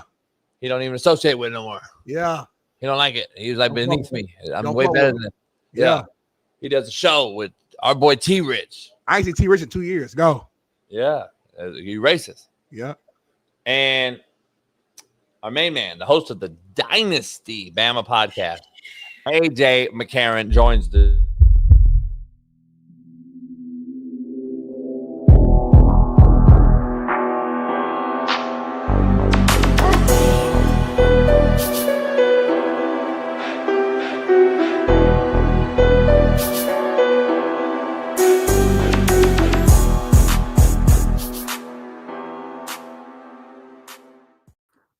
Yeah. Let's go. Hey, Hey, people really think that the intro is like the best one out there, like on any show. Oh, it's by far. It's fire. By far the best. Is it the Seam Ball versus Sheldon Day and them, or is it any like we had them on yesterday? We literally showed them the clip. Yeah. So I was gonna show something. It's something. Oh, what is that? Oh, damn! Ah, damn! That motherfucker. Sheesh. You know that's just one of three. After the Notre Dame game, that's all. It's just this is one that I got to design myself that year. You know, that's cold blooded on me. I just wanted to pull one of them out. What did it say on there? Bombs over Baghdad, or like this? I just threw shit up because like there's a narrative going around that you just were throwing shit up because their DBs were so bad. 500 jackpot. It said Alabama 42, Notre Dame trash. So then USC got to be even trasher because they got beat. They're fucking horrible. God. No, I like I was texting you yesterday. Shout out to my boy Sheldon, man. He's a hell of a player. I love the show yesterday was awesome, but I gotta you know, we gotta talk our shit a little bit every once in a while. Yeah, got to barbershop banner. Yeah. You got to. Sheldon said Matt Tatel's statements. You can't really, accept that because he was going through a lot of shit personally in his life. So I get it. So he was doing what? He's going through some shit, you know what I'm saying, at that time in his life. Any specifics or? Nah, just some girlfriend shit. Yeah, I was seeing a lot of ghosts at that time. Yeah, we've all been there to some degree. Sean King just texted, by the way, and said, bullshit. His shit is all right, but it ain't more fire than mine. Talking about his intro video. Sean King just texted us that. Oh, I thought he was talking about the ring. Oh, no, he's talking about the intro video. Oh, okay. I don't know. The beat that mine has. Yeah. I made that in the back. Back here in the corner over here. I got a whole thing over here in the corner. Yeah. That's the new section of the house, the studio. Hey, I did a show the other day, and they said that ask AJ, he got a restaurant. I want to go try it. There's no way I could have sushi in Alabama though. Do you still got a sushi place? Yeah, so well, all the little ass people, it was only the libs that care about it. Damn. Where's Smitty go? BPS. Hold on, so wait, was it like the Costco salmon? No. Everything's fresh. We get it local. I told him that. I said, you got the Gulf Shore, man. Fucking, that's some of the best fucking oysters I've ever had in my life in Alabama. Yeah, everything. But it's at the university. But I had a dude that was owned a barbecue spot in Cincinnati come to me my second year when I was in Cincinnati. His son was going to Alabama. He owned a fire barbecue spot in Cincinnati. He was like, hey, what kind of restaurant? And so he opened it up, and then he asked, could he use my name, and he'd break me off and, a little something and for using my name. And so I was like, yeah. And yeah, so I didn't put any money into it, but shit, it's been extremely successful. We've helped each other, but you go in there and got my picture and shit, but shit, the ladies love it, and they got dad's credit card. So guess what? Swipe away. The ladies love it. Okay, JB, you might have to pull up, JB, because you single. You might have to pull up there and check it out. I'm definitely gonna do it, especially if the ladies are like, oh man, and it's right across the street from like the biggest bar in Tuscaloosa. Really? And the owner opened up a daiquiri spot next door, so you got our spot and then the daiquiri spot. That's right college, like college age for sure, huh? Yeah. Hell yeah, a little young for you. I've only been there like once or twice. Bill Belichick, yeah. Can you Venmo me? Love it. Can you Venmo me after the show, AJ? But anyway, let's give me throwing out money. Yeah, Gibby out here killing it. Hey. Gibby, he a different dude. I don't know who Gibby is. He didn't Gibby might be the motherfucker. Smitty might be the motherfucker that gave AJ the money to buy the restaurant. Oh, he the investor. Gibby down there, like this segment is brought to you by Gibby. Yeah, AJ McCarron brought to you by Gibby.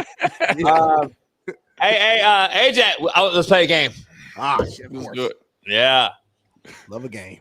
This is gonna be viral on social media, so maybe because you probably know some of these guys. The game is called Dying, Dead, or Buried. I saw it yesterday.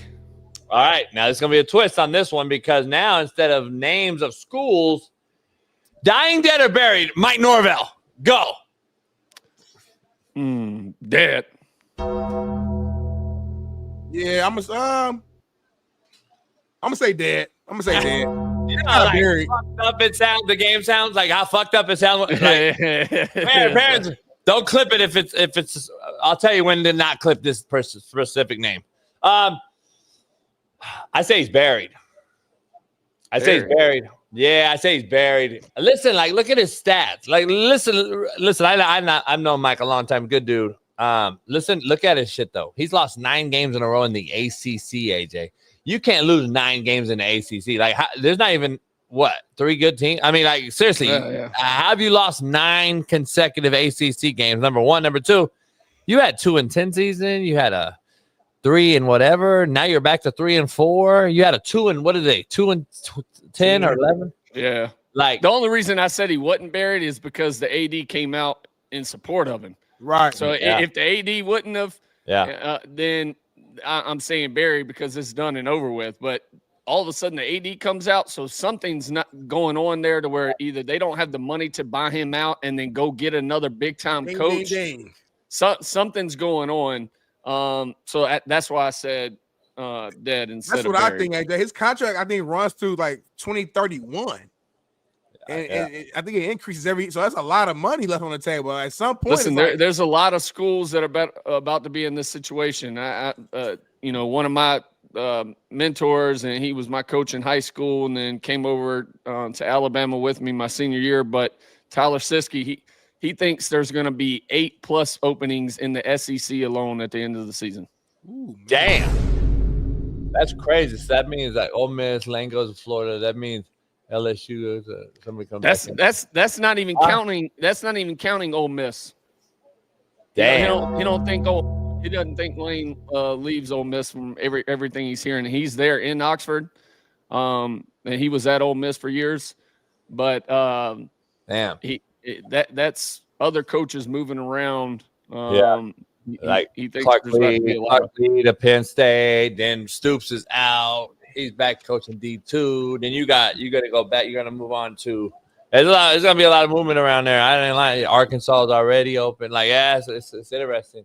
Mississippi State. Anyway, Mississippi State. Dead or buried? Lincoln Riley. AJ. Oh. So I get a shovel out for this motherfucker. I got a shovel waiting. I got a gold face shovel for this motherfucker. I think it's dead. The reason I say that is I don't think USC has achieved what they thought they were going to get when they hired him. And I think it's taken longer in their eyes, probably, and all the USC fans. The hype he had when he left Oklahoma and came out there was, he was Coach Saban type level, like at the top of the world, college football world. And it's kind of fallen off, I think. So I'm gonna say dead. I'm gonna say dying. I don't think he's dead yet. I mean, he has had some success at USC. I think people, to your point though, AJ, was kind of expecting like that Pete Carroll level of success, and I don't know if that was a realistic expectation or not. I mean, they're paying him that way, so I guess you could argue that it is, but he hasn't been horrible at USC. So I think they're 5-2 right now. They could still end up having a good season. They win out, go 10-2, 9-3. So I'll say dying, but he has to figure. If you know you're from LA, you know what that is. That's Fugazi. This is not a team that's, even with 10 wins, you're looking at this team like, you're not really good. You're not nationally scary. Like, there's nobody scared of coming into SC right now. If you back in the day, You did not want to come see Pete Carroll and them. It is what it is. At some point, though, like we got to say that like this is USC now, though. Oh, so like, mediocrity is your excellence. So mediocrity is your excellence. I was in 5th grade last time USC was relevant. Bailey wasn't born. Yeah, I mean USC before Doggy Land, like that was scary. Yeah. Like now with Doggy Land out, like it. Now we're throwing up question marks, right? Keith Smith, you're from Iowa. You're a fat wobble body from Iowa. I don't understand why you think Willie Fritz is struggling. Houston's 6-1, you fucking idiot. God damn. Some of you motherfuckers are actually like, anyway, I'm not going to say what AJ. AJ, I think he's buried. I think Lincoln Riley needs to go back to fucking wherever, Texas or wherever the fuck he's from and go back there and help build a wall. Because that motherfucker there is fucking shitty. He don't belong in L.A., I'll tell you that. He don't belong in fucking L.A. He needs to go help fucking build that fucking, keep them motherfuckers out. Anyway, dying dead or buried. Brian Kelly. Parents, don't clip this. Brian Kelly. AJ? Clip it. Buried. Damn, that motherfucker skipped over 2. Thanks, Smitty. Is it because he's Alabama? Pro Alabama? Yeah. I think it's only a matter of time. I thought the hire there was never a fit. I thought it was a bad hire from the get-go. Me too. As soon as you saw him do his press conference or in the gym at the basketball game and he brought out that fake Southern Cajun accent, I was like, what the hell? Like, listen, if there's one thing about Cajuns, and you know, I got a ton of Cajun friends, and can't fake that shit. And you can't. They know fake, and you can't do that shit to them. Listen, if you're real with them, they don't give a shit. They're gonna invite your ass down there to have some crawfish with some boudin, and I mean, you're in the party. But as soon as they know you're fake, you everybody's on your ass. So listen, I thought it was a bad hire from the get-go. I don't like it. I think I do too. I think if they lose out, which they possibly could, Bailey'd have to bring up their schedule, but they have a chance of possibly especially if they lose the rest of the big games, and then I think one of the last games of the year is like Arkansas at LSU, and if they lose that one, the issue they have there is LSU doesn't have any money. His buyout is ridiculous as well. I think it would leave them absolutely strapped as a university, even if they wanted to go somewhere else and get rid of Brian. I don't know if they could, but I don't like it. John King thinks he goes to Penn State. Crazy. I don't. I mean, him back up there, but it probably makes sense, I guess. You know, Notre Dame, Penn State. That makes more sense than LSU, honestly. I'll say that. The South has never made sense to me. Dying, dead, or buried. Luke Fickle, AJ. He's been buried. Yeah, it's been bad, but man, do you have the support at Wisconsin? I think so. Paul Chris did it well. I thought did a good job. They booted him out of there, and then all the Barry Alvarez years. Now, listen, the game's changed. The landscape's different. I get it. I don't know if you have that collective money and who wants to go there nowadays. Back in the day, the guys that went there, we knew we were going to get 110% effort every day. We were just big white motherfuckers. It was like running back you and O-line you. O-line and running. Yeah. Spit on everybody. Just fucking just go. We're going to line up in 21 and 22 and fucking run. Nowadays, you're getting guys that are you're trying to go to Florida and get wideouts and shit. That ain't you. That ain't what Florida kids don't want to go to fucking play in minus 38 degrees. Mother had dip. They had all type of shit. But Fickle been buried. I should have buried him in my fucking office.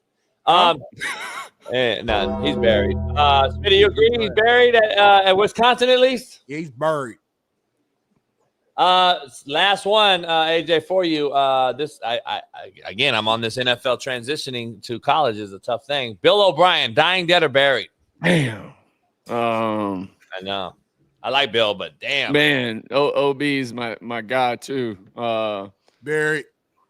I don't know. Again, like fuck him. How hard is it? I mean, it's dying, but listen, I love OB. OB is my dog. Our 2 years or a year and a half in Houston was awesome. Oh shit! You all right?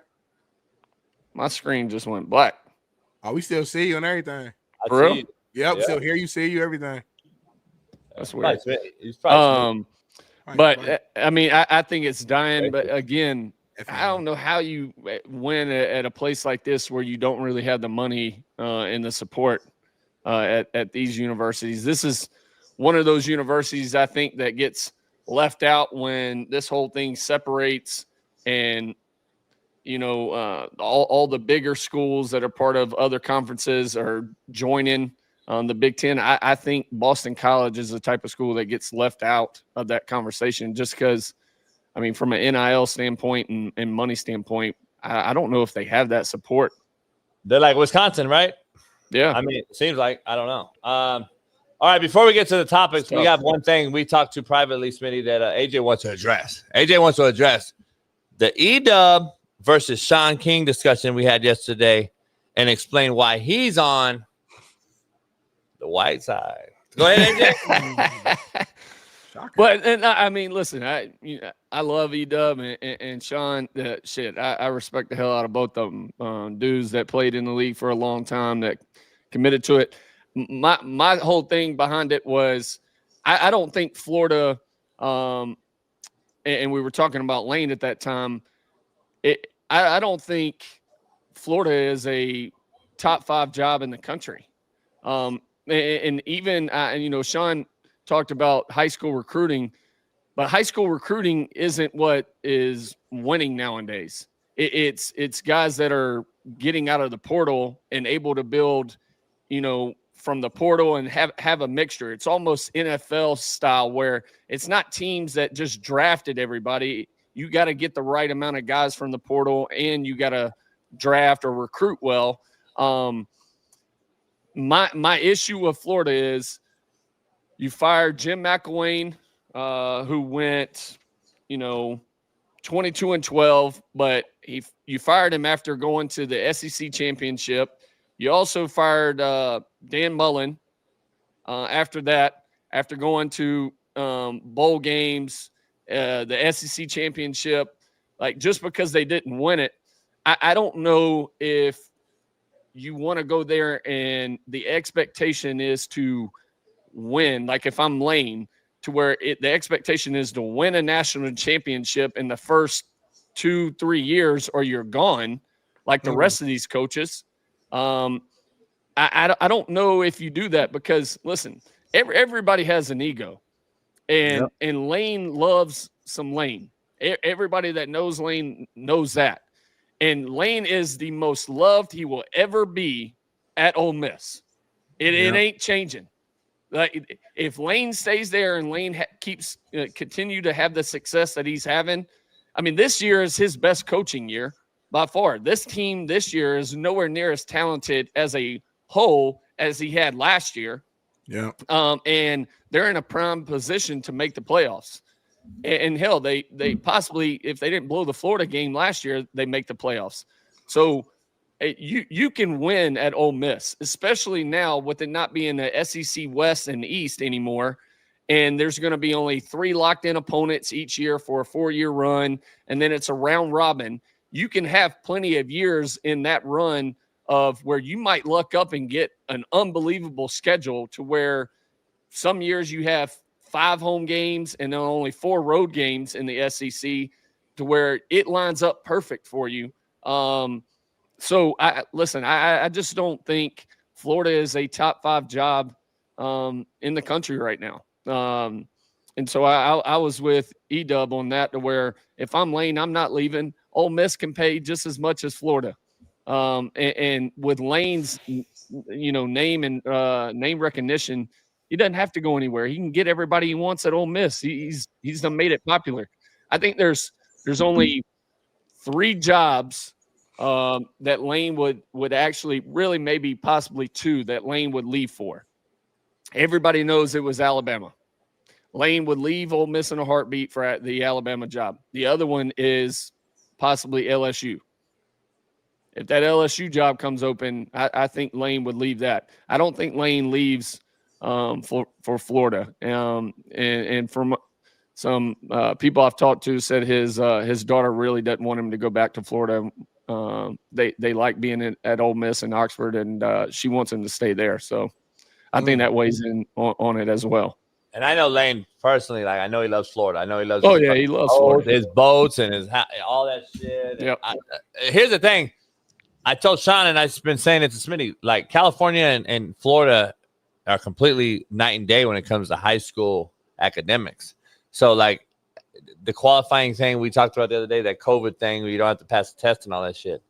But what high school kids have, what the issue is, Smitty, in a state that's so talent heavy like Florida, they've been left basically sitting there for how many years now? They're just sitting there. They don't go to JUCO. So now you got guys that you didn't take out of the high school class in 2022, 3, 4. Now they're sitting around because they didn't go play JUCO unsigned. So now you're just guys sitting around working at fucking Walmart, and now you're going to go try to dabble back into that because they're in the portal now, by the way. And the guys that were qualified, ready to be signed guys. That's how crazy the whole shit is. It's like, I don't know if it's the same as it was organically going to recruit Gibbs High School and fucking Deerfield Beach and fucking Lakeland and all these powerhouse schools that used to go into the home and recruit the mom. It ain't going on no more. So I don't know if Florida. So I kind of I see what AJ is saying on that. It's gonna be interesting. Yeah, it's gonna be interesting to say the least on that job. But it's especially tough in Florida when every Florida school is starting to be more successful. South Florida is better than what they've been. UCF is still a good job to where you can get enough recruits down there. You got Miami that's picking it up with Cristobal. You don't know what happens with Norvell at Florida State, but if they go out and try to get a big name coach, then that brings the old school hype back to Florida State. So you're competing against so many schools there. You go to Alabama, you're not competing against anybody from Auburn, but from a sense when it comes to recruiting, the brand of Alabama carries way more weight than anybody, which is why he loves that job. And when you're in Ole Miss, you're competing against Mississippi State, but your brand at Ole Miss is bigger. When you go to LSU, your brand is bigger than any other school, Louisiana Tech, Tulane, like all these other schools that are there. You're the biggest brand there. At Florida, I don't know if you're the biggest brand in that state anymore. Right? Because you've got so many other schools. So the kids that grew up, like the hype that the U has behind it now, like, shit, I was in Mobile and I grew up all about the U. Like, I didn't care about any other school in Florida. So when the U has that hype, like, that's what kids grow up liking is the U. It's the swagger that comes with it. It's throwing the U up. Like, Florida ain't got no hand signals to throw up. So it's like, yeah, Gator Chomp. Look like fucking Gorgon. Anyway, moving on though, Alabama took out Tennessee, man, in Tuscaloosa, big time win, and they're looking good, man. Bama is rolling right now. Ty Simpson keeps doing his thing. I think he's in the Heisman conversation right now. But AJ, what did you see from this win? Are you liking what you see? Give us your breakdown. Love it. Listen, I never would have thought our D line would have been able to get the pressure that we did on Tennessee's front from an O-line standpoint and the quarterback Aguilar. We had ended up, I think, with 4 sacks. One of our D linemen had 3 himself. The pick before halftime by Xavier Brown that's on the main picture right here was the play of the game. It flipped the total momentum scale over to our side. Listen, they're playing well right now. The biggest issue is second half. We start to fall off a little bit. And then we get ourselves in this tight game situation and then pick it back up out of nowhere. But listen, they're playing really, really well right now. I think they're the best team in the country as a whole, off of just the amount or the opponents they've played so far this year. I mean, and especially the last 4 weeks, you go from Georgia, Vandy, Missouri, Tennessee, all top 20 ranked teams, hell, possibly top 15 ranked teams at that time. Like that gauntlet right there, and to come out, victorious in every game. And there's not another team in the country that can say they've played that schedule. And so it's awesome to see. You got another tough one this weekend, though. Going to South Carolina is something about that place that just makes it tricky. I mean, that place is loud. You got to come out, start fast. No turnovers. Don't hurt yourself. But I like it, and then we'll get a bye week before we play LSU. But this is a big-time win. We lit up some cigars. I should have hit JB up because that's a tradition after you beat Tennessee to light up cigars. But yeah, big win. And like you said, Smitty, listen, Ty is, I think, playing the best in the country right now. And I'll tell you, I give him some props because I was critical of him. Ryan Williams came out and balled out. It's the first time this year I'd seen Ryan catch the football with his hands. And from the slot position, he ran over routes fast. He played well. He made some tough catches, and all of them were with his hands. He had 5 receptions for like 90 yards, something like that. Led the team, but every catch was a contested catch with his hands, and it seems like he's got his confidence back, seeing the ball and confident. So I like that. AJ, is there a true front runner for the MVP? For the Heisman? I don't see it. This is the first year I've seen it where I'm looking around like, damn it. It seems like your guys just by default of pure just shit. Like it's so shitty out there that I'm seeing. Like I don't know the Love kid. I don't know if he's got enough like impressive games at running back. He has a shot. Running backs usually get a shot, but it's quarterback, running back, right, or big time wide out as you guys had with Devontae Smith and stuff like that. Yeah, I don't know if there's a real like. First year in a long time, I'm like, all right. Who would even be the Heisman finalist? Like, to me, it's so watered down to me. Yeah, it is tricky. I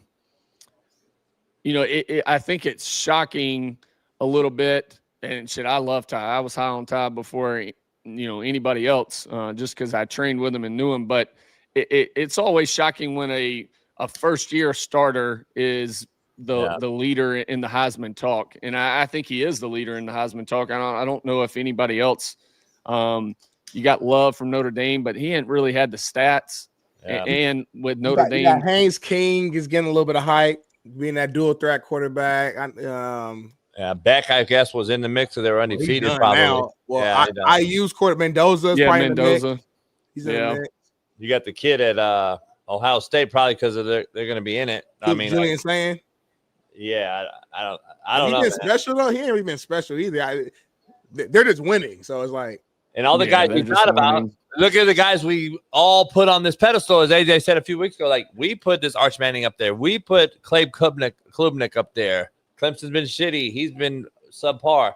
Like there's a lot of guys we thought were supposed to be better that have been bad. Like so, I don't know, man. It's going to be interesting for the Heisman. I love. At Notre Dame, but Hardy at Mizzou, I'd put him up there as also top 2, if not the top running back in college football. I'm telling you, if y'all ain't had a chance to really watch him, watch this dude. Is Pavia in there? Oh, yeah, Pavia's got to be in there because of hype and everything else he brings. He's got Vandy. I mean, anytime you have Vandy, with one loss and they're 6-7-1, whatever it is, they got to be in that. It's definitely a little tricky because all the dudes that had the hype going into this year, it hasn't worked out. Nico in there. Anyway, listen. Hey, last 3 weeks though. UCLA about to win the Natty, homie. Dinner, best team in the nation, quiet as cat. Like they were fucking rolling. It'll be Ohio State and Indiana going to run and get the playoff. Hey, because everybody getting the playoffs. So yeah. Anyway, Smitty, you like that shit? Everybody getting the playoffs. Just put everybody in. Ball State, everybody. Baby, hey, we undefeated at home right now. We rolling. AJ, we got to have a topic with you. Terry Saban on the possibility of Nick returning on College Game Day last week. He said, she said, I have no doubt if Nick wanted to go back to coaching, he could win his 8th national championship. But we're having too much fun, and we wouldn't want to take that opportunity away from all our baby coaches like Kirby and Lane. Lane Kiffin said thank you on a tweet, fucking around. I love it. Yeah. Hey, she's taking that. She's talking shit, Smitty. Like, fuck it. That's how you support your husband. No, I love as a married man. I love that shit. Yeah, Listen, Miss Terry runs everything. Oh, for real? Everything. So I don't know if Coach tells this story. I'll tell it. But he talks about that how he took the LSU job. He didn't even. He says he didn't even know he took the job. What happened? He's at Michigan State. And he's preparing. Well, LSU alum and boosters come and pick Miss Terry up on a plane. They fly her down to LSU. She's touring LSU, the campus, and everything. And she calls him. She's like, how he tells the story. He was either at the urinal or just got done taking a piss and answered the phone. And she was like, hey, Nick, you really like this place. He's like, where are you at? She's like, I'm down at LSU. And he's like, what?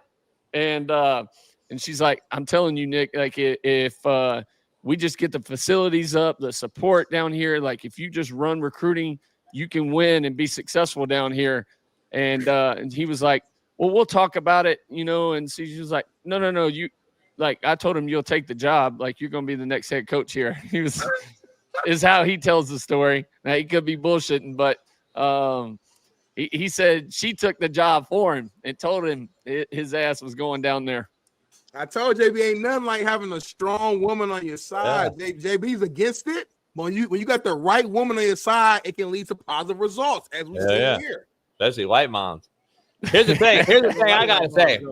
I heard him tell a story. He told us a story like around like a campfire stories one day at the AFCA convention. AJ, he was like, I met Miss Terry at a gas station in the middle of fucking West Virginia in high school, and I was going by this, and I liked this girl every day, and I fucking was pulling there every day to get gas, and my shit was be full. My tank was full, and she knew I didn't need no gas no more. Like I was, the city wasn't that big. I just kept going in there, and he was telling her like, hey, she was with the man, I guess the owner of the gas station. That was her boyfriend, the owner's son. So she was fucking with the owner of the gas station's son, and he was like, hey, just think what your life would have been. The owner of a fucking gas station. She goes, bullshit. My husband would have been the head coach of Alabama. She said, regardless, was going to be the head coach of Alabama. Like she didn't give a fuck, homie. So she's a gangster. Yeah. Miss Terry's the best. She really is. No doubt. Nick Saban said takes aim at Penn State for firing James Franklin. He said it's unfair as hell. He told him live on College Game Day, sitting next to him as James was doing an interview nationally for jobs. Quite as kept. He did a public interview. Every day is an interview, I guess, is true.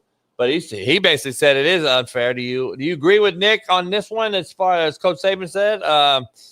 Like, do you think it was unfair firing of all the things he's done in 11 years there? 1,000%. And hell, last week I told y'all I thought it was a terrible fire. After everything he built there, like Coach talked about, the Rose Bowl, the Fiesta Bowl, Final Four last year, to create the hype that you haven't seen a preseason Penn State have the hype behind it that they had going into this year, and to build up that expectation of, what people thought it was going to be this year.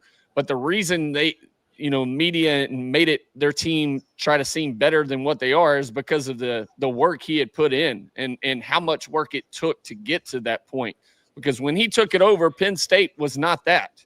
I mean, hell, they had recruiting violations and a ton of other shit go on there from a shower standpoint. And so it's a bunch of shit that from a what's that he helped build. Huh? I was like, he going. What'd you say? Nah, I thought you said something about from a shower standpoint. I just wanted clarity, but never mind. You keep going. It was the sprinkler system that he had installed on the practice field. Irrigation system was messed up. Oh, my fault. Gotcha. Yeah. A little soapy. Good. But listen, Smitty killing me. But yeah, I mean, listen, I thought it was a bad fire. In summation, grass ain't always greener. It sure ain't. So I think they're going to put themselves in a situation that they wish they wouldn't have, and especially after that buyout. Shit, if I'm James, which Coach Franklin's going to be able to get any job he wants. I mean, listen, he's already at the top of the list for a ton of universities, and I think he'll be in the SEC. I think he'll be a head coach in the SEC at a top school, like Kentucky, Arkansas, Florida, Ole Miss. Anyway, it's gonna be interesting. Mike Elko, Smitty, you might want to take this one because apparently he talks about again the Penn State rumors. Again, a head coach addressing rumors, and just shut the hell up. It's a video, I think. Let's check it out. There's multiple national reports out that you're a possible candidate for the Penn State job. I'm just curious your thoughts on that, how you handle your name being linked to that kind of job, and if that's something you even discuss with your players. I don't discuss it with my players. I think it's absolutely hilarious how you guys cover coaches. I think 3 weeks ago I was getting fired. Now I'm getting hired. Now you don't want me to stay, but I'm leaving. Like, it's absolutely hilarious. It is a waste of brain space to spend any time talking or thinking about any of that stupidity. Now we'll go to. I actually like that answer, JB. That is, yeah, like it's a great answer. It's better, much better than your BPS internet. Like it's literally like it's unbelievable. Like everyone else goes on and on and on. AJ, they'll fucking talk about 20 minutes. Well, I graduated there. I met my wife there, and I'm alum, and I love Penn State, and like basically just did an interview right there. Just say no. I'm at Nebraska. I love it here. Like, do what he just did. Just shut that shit down. Like, It is ridiculous. These other guys are doing it. And if the players can't see through it, then you've already lost your locker room. I think Beamer lost his locker room because I think people linked him to Virginia Tech with his daddy, and I think that he lost locker room in South Carolina. I truly do. Just from things I've heard from buddies. I truly think so.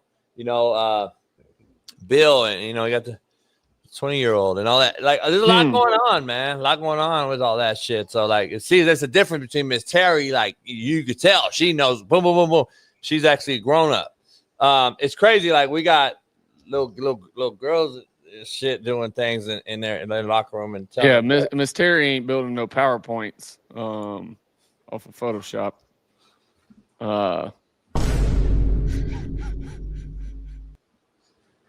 She not photoshopping. Adobe Photoshop. She ain't saying pressing the delete button. She ain't pressing the delete button 6 times and typing in a new name.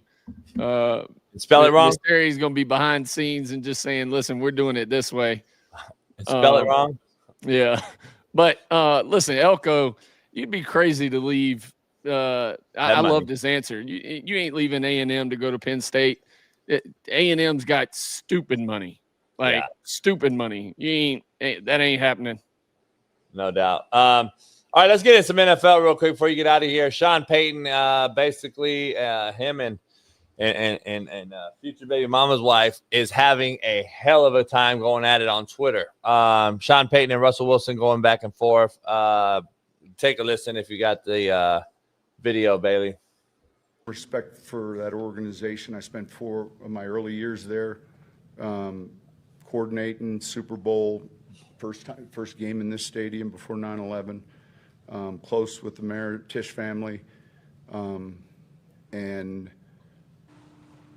they found a little spark with that quarterback.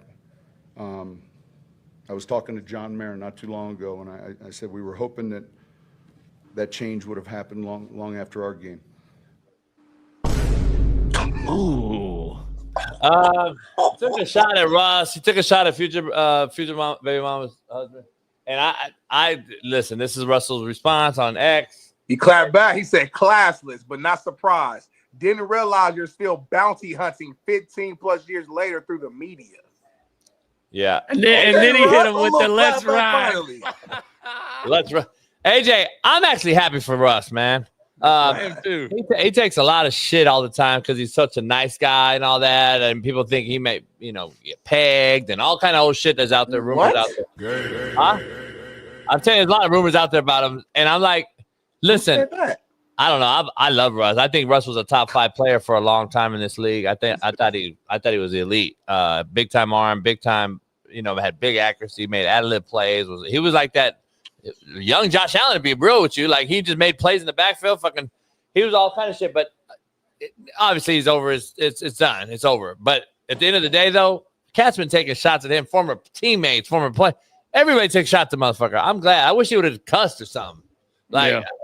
Anyway, AJ, at some point you gotta speak up for yourself. Like, listen, I like Russ a lot. A lot of shit he does off the field is extra. It doesn't come across as genuine for a lot of people, but everybody's got something to say. Like, every former teammate of his that I've ever played for, same thing. They do not like him. I don't know why. Russ has always been great to me, but listen, I think he catches shit because he usually is so nice. He's always doing the media things. He's had some bad commercials, so he gets a bad rap for that and shit like that. But listen, I think I've known Coach Payton for a long time as well. I think that's shitty on his part as, a legend in the coaching game to take that cheap shot at a dude that isn't playing. Hell, I'd love if Dayball said, Jackson, we're going to sit you out this first half and let Russ just go spin it and just see what Russ can do. Just so Russ could throw or have a trick play in there where Russ can throw a touchdown and then run by the sidelines and just give him the double bird as he's going by. But something, but runway, like in the airplane but yeah. Russ just super fine to y'all like 3 weeks ago, quiet as cat. Like, well, the thing is, it wasn't Russ's issue when he was in Denver. Russ was playing well. Right, damn near. When Sean decided to sit him, that wasn't Russ's fault. Right. Hell, his team wasn't playing well, but Russ was actually playing pretty damn well. Smitty, I broke it down. He was like leading the league. He was like top 10 in every category. It was like touchdown interception ratio was solid. His stats was like better than Mahomes that year, damn near. Like, it was crazy. Like, Sean didn't like it because Sean took over that bad contract because of the former GM signing Russ that offseason deal. Yep. That's the only reason Sean didn't like it. And Sean wanted him to fucking renegotiate, and Russ was like, "Nah, I've earned my money." Like, and Russ wanted like an office, his own corner, like allegedly. Remember, there was a lot. There was a lot going on during that time where Payton wasn't having that. You wouldn't getting special treatment over here.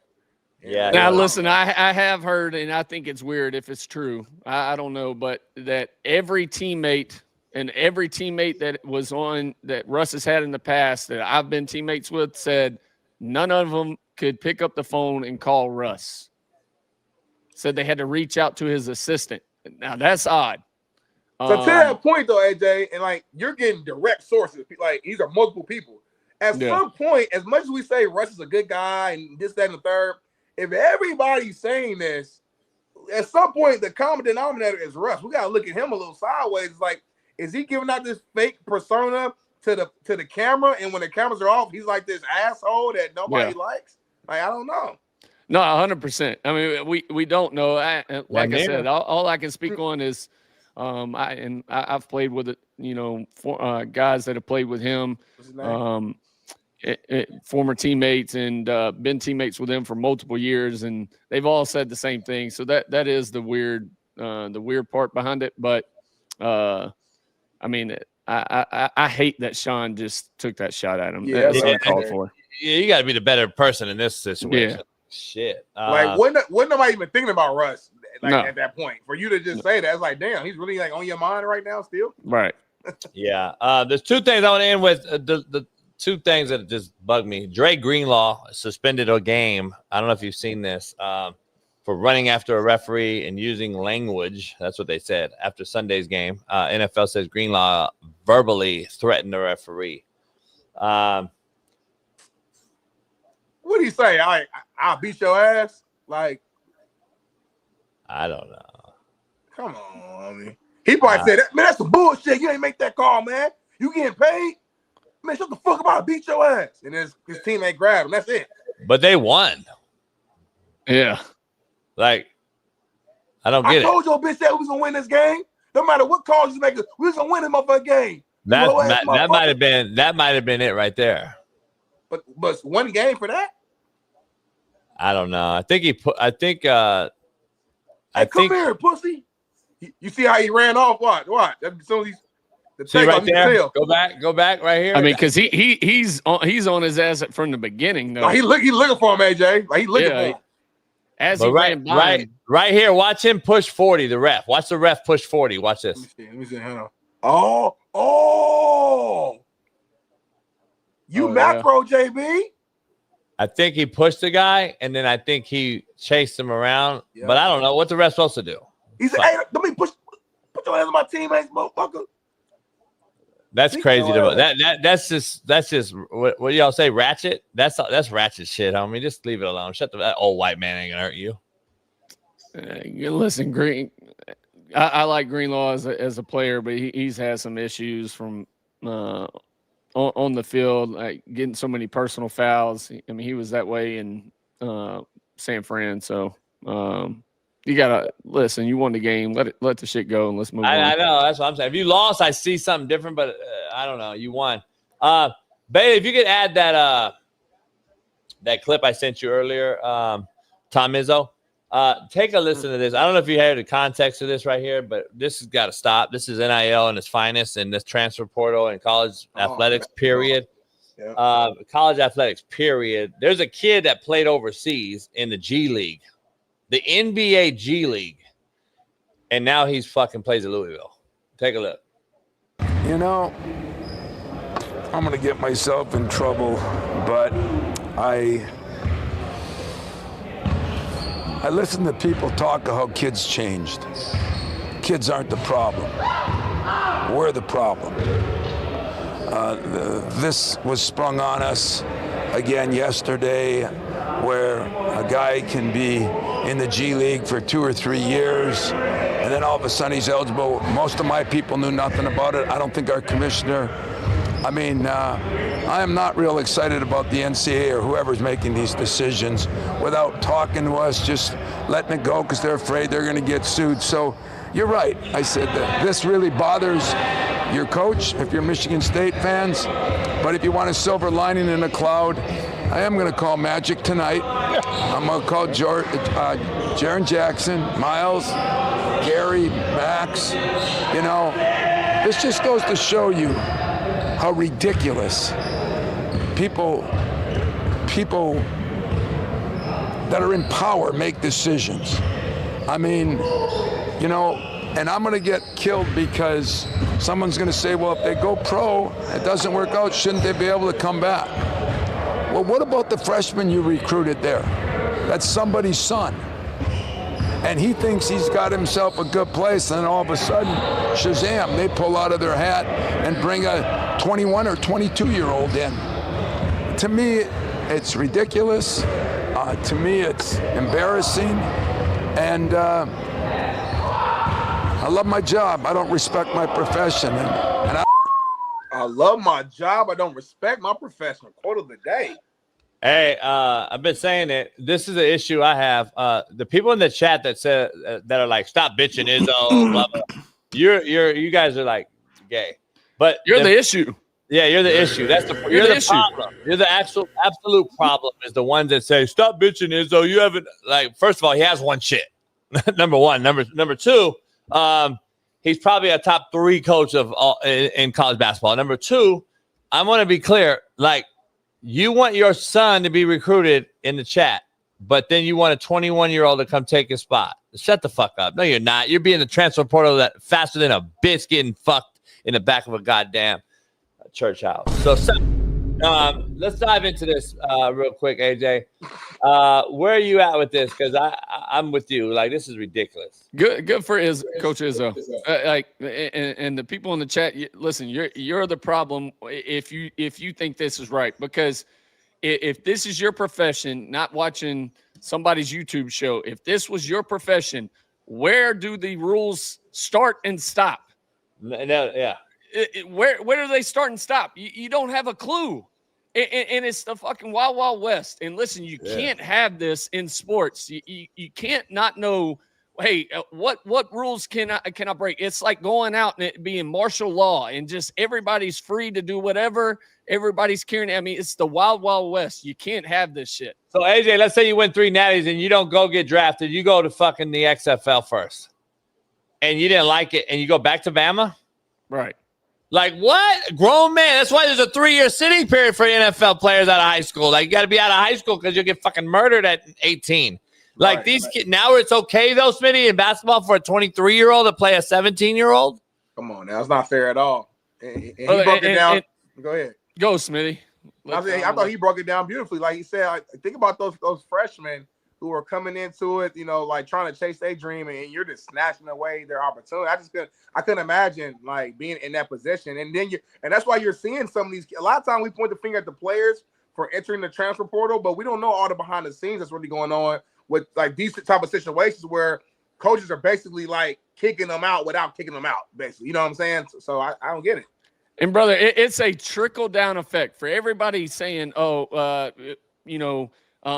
bitching, Izzo, blah, blah, blah. It's a trickle down effect because your son or your cousin or your brother is not going to get recruited in high school because of stupid shit like this. Because now it only takes one school to figure out, we can go get G League players. And then every other school is going to start doing it just because they don't want this one school to be doing it. Because there's no rules and regulations behind it. So now your brother, your cousin, your best friend, he's not going to get recruited to the school he should have been recruited to out of high school. And it affects all the high school kids. You're going to have dudes that were supposed to be highly recruited kids that will not get scholarships to top schools in the country for basketball, all because of this stupid shit right here. Because we have no rules and regulations and nobody knows where it starts and stops. It affects everything. It's a trickle down effect, and it's going to ruin. It's already somewhat ruined college football. It's going to ruin every sport now because now you don't think baseball coaches are trying to figure out, hell, can we go get somebody that's fucking recruited out of high school and now bring them back because they went to the minor leagues? From the minor, right? Like look at soccer. Soccer, like in high school now, like when I was coaching high school football in Long Beach, we had pro soccer players on the high school team because over in Mexico and shit, motherfuckers are pro at like 15, 16. Yeah. So, like they're literally pro.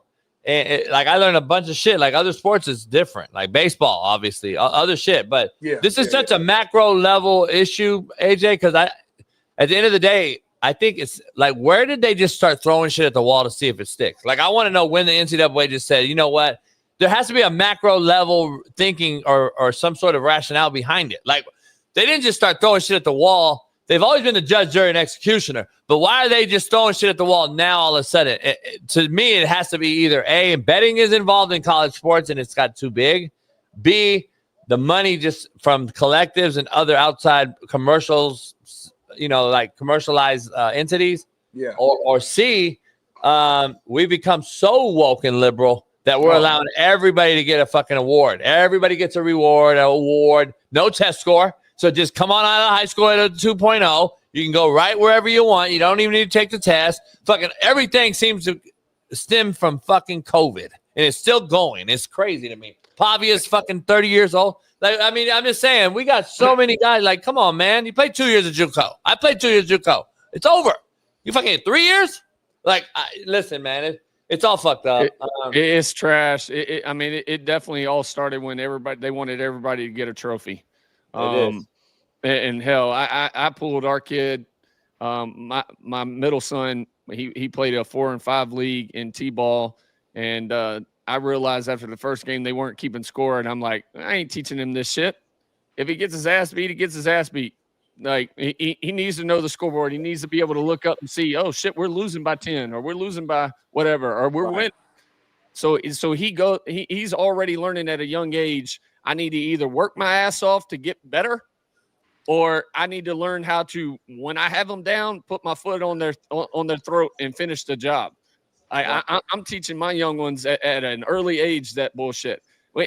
Everybody gets a trophy and you get chips and candy and a juice box after the game. No, bullshit. Did you win? All right, shit. Let's go get what you want. All right, we'll go buy something. What you need? No doubt. If you didn't win, we ain't eating for 2 weeks. Push-ups, right? Yeah. Real quick before you walk out of here, make sure you guys go watch the Dynasty Bama podcast with him, AJ and T. Rich. I know Big King wants to say something probably because I want to make sure that he realizes that Florida's not the best job, and he wanted just to mention something. So I don't know. Big King said his intro video was better though, so I don't know. He's gonna show Cigar it. Lounge. Yeah. Hey man, look. That's a big cigar, homie. Hey, what time my 8 a.m. segment start? You're 3 minutes late. I can come early. You're not allowed to bring me on late. And secondly, I got a lot of respect for AJ. It's a lot of fake shit out there that played my position. He one of the real ones. Y'all can't speak on Florida business, man. Y'all ain't from Florida, man. The Gator brand. Mobile, Florida, baby. Come on now, right. Yeah, Mobile right there, damn near right there. Down the street, down the block. We so close, we all claim each other. Hey, we don't even claim the part of Florida that's close to Mobile. We call that Lower Alabama. So he got the Union all mixed up. You get in that Panhandle.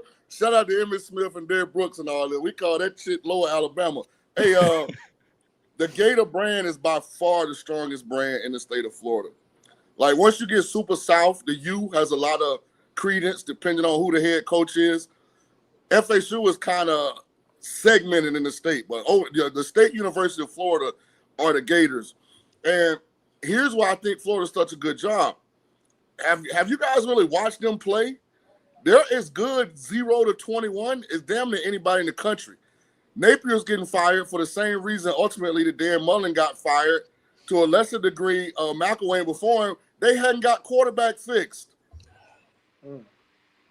If Florida had a quarterback, Florida's, man, listen, they go player for player at almost all the other spots.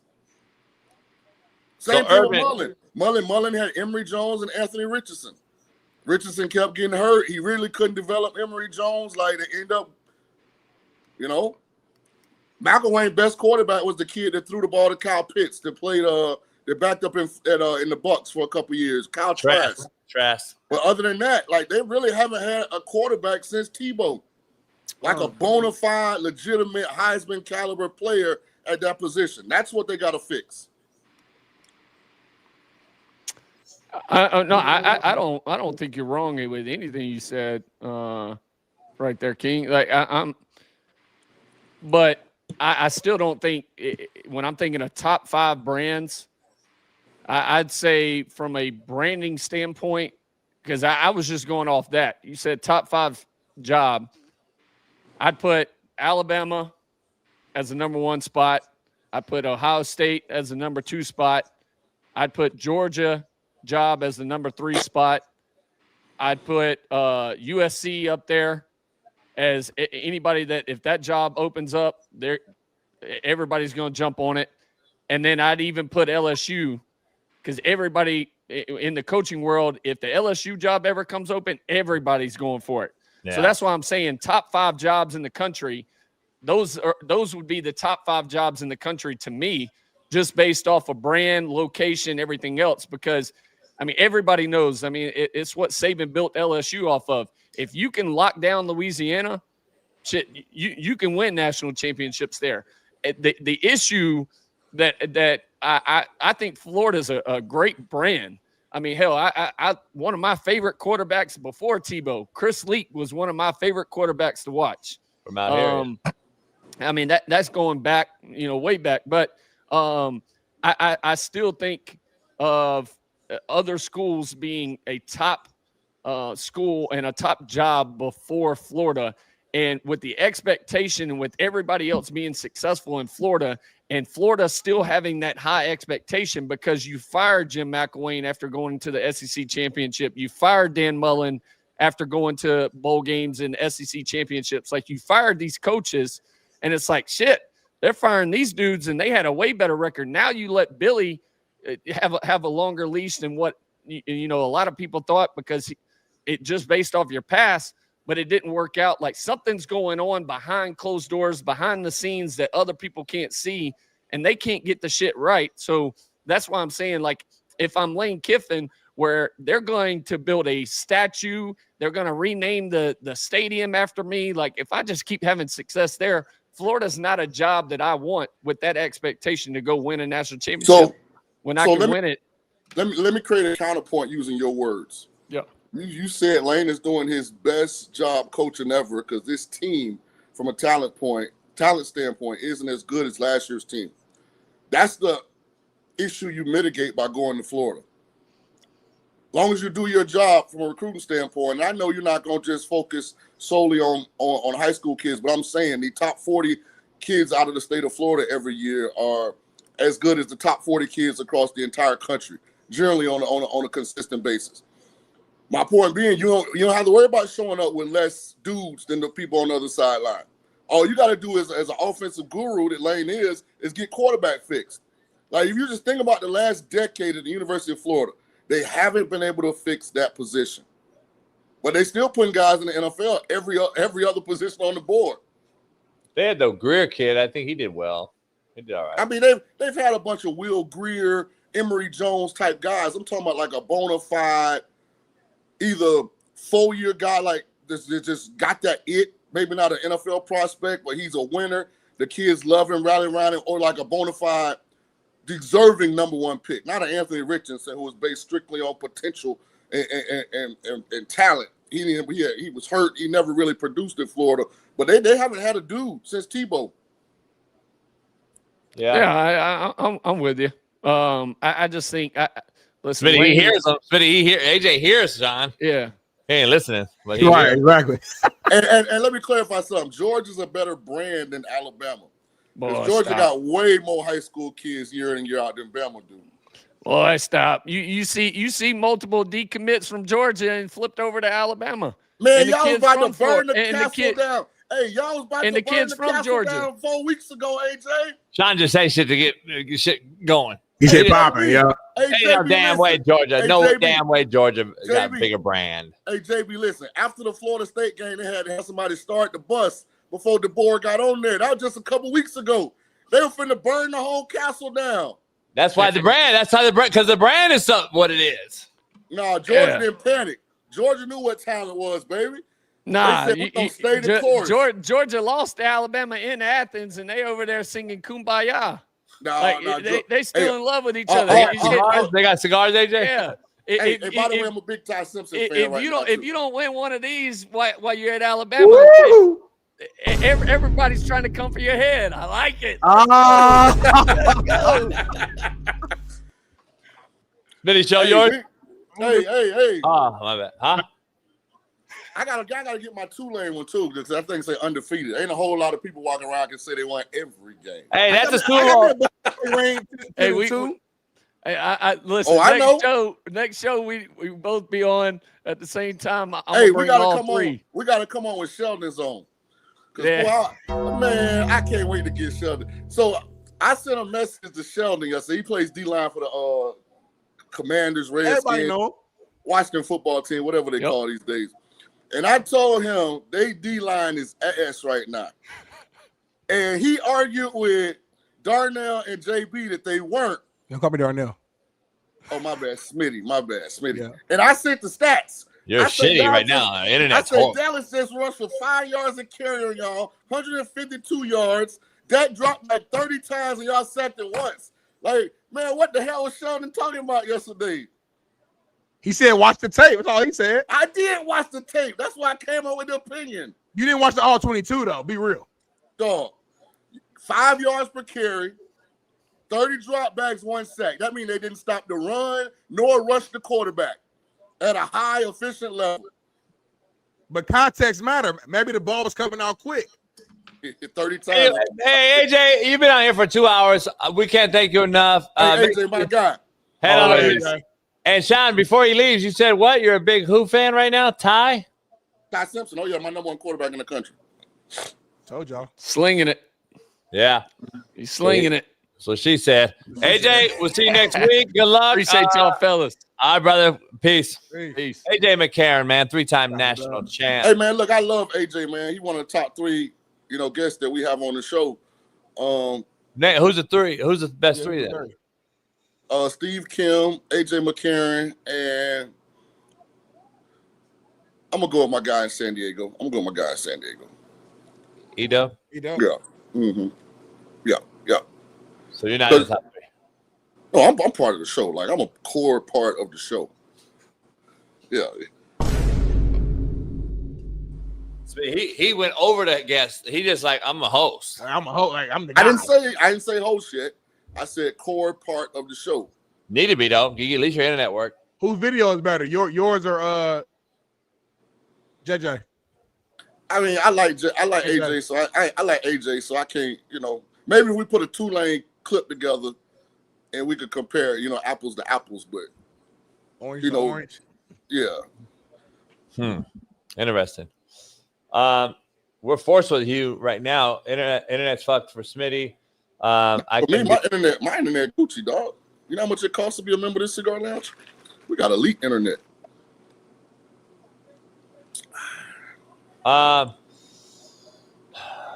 I need to take a commercial, Bailey, real quick, but Smitty, Bailey. I can't hear you. He just forced his way in, Smitty. I can't hear you. You can't hear who? Hey, let's take a commercial break, Bailey. So I think going on, homie. Let's take a commercial break real quick. We'll be back in 3 minutes with Sean King to dive into the rundown to end the show. Oh, shout out to Jacob Gonzalez. Sean King to UCLA, maybe a play. We'll be back in 3 minutes with Sean King. I got to go take a piss.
Shit right here, like this is stop. We're not about to do that though. It's becoming so bad, homie. Like what are we doing? The Colts are winning. That's what the Colts are doing. What are we doing? Because of her, right? Because of her, right? Because of her, Smitty. Because of the organization and the team, our head coach and Stike, the players we got on there, the big pickups and Cam Bynum who we got. Just say because of her.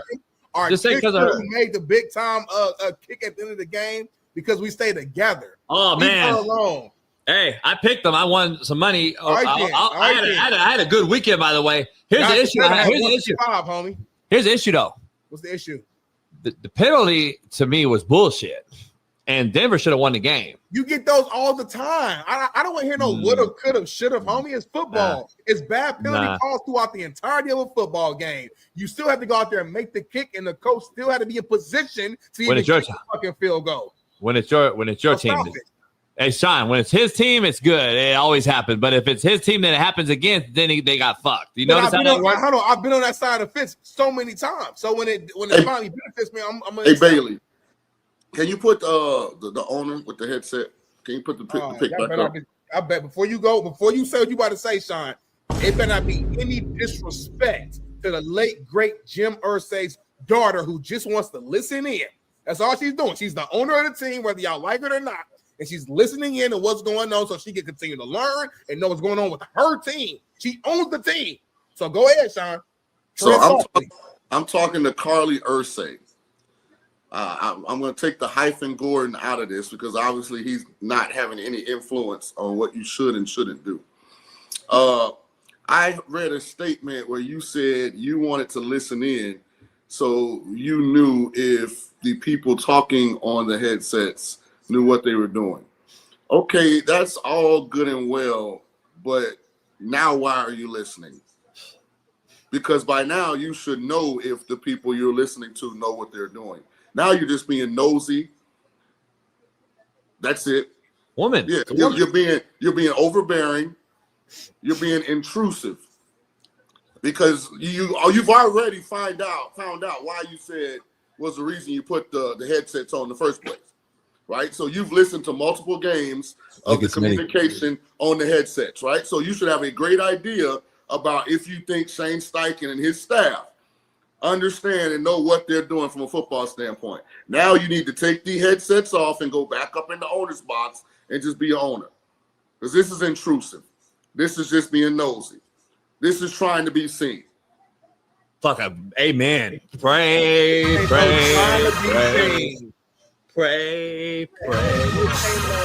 That's preaching. He preached right there. That was one of your worst takes you ever said on this show. That's the greatest take he's ever said.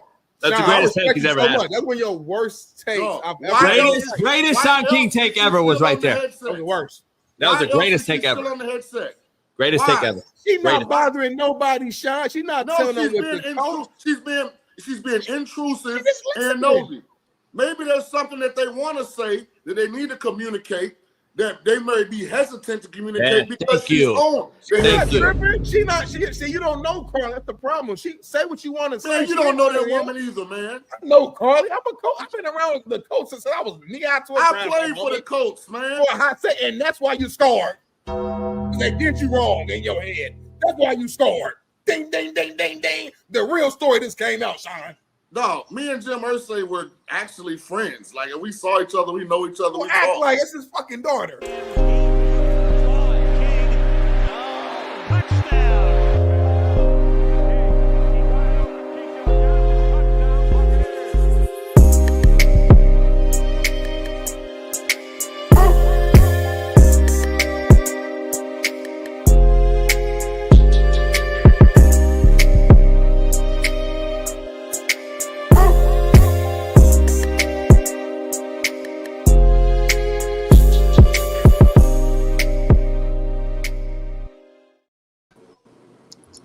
Hey, that shit go hard for real. But you got internet now? And show AJ the ball location. No. The only guy on all them clips that's open is Keyshawn, and I throw that under major distress. I'm getting wobbleglassed back in the pocket. The rest of them balls, man, look, man. I mean, them just long handoffs that are perfectly placed, dog. I'm just saying, man. You're damn near decent. Yeah, damn near. By near. the way, shout out to the chat, man. The love that the chat showed me, man, I'm just telling you, man. I really appreciate it. I fuck with y'all like y'all fuck with me, man. By the way, go hit that like button, hit the subscribe, make sure you comment. They need to trade LeBron in LA. Anything to say about Smitty, that? every time you do that, JB's audio, I can't hear it. You can't hear me again? Motherfucker eating on with no Wi-Fi and eating, and it just looks horrible.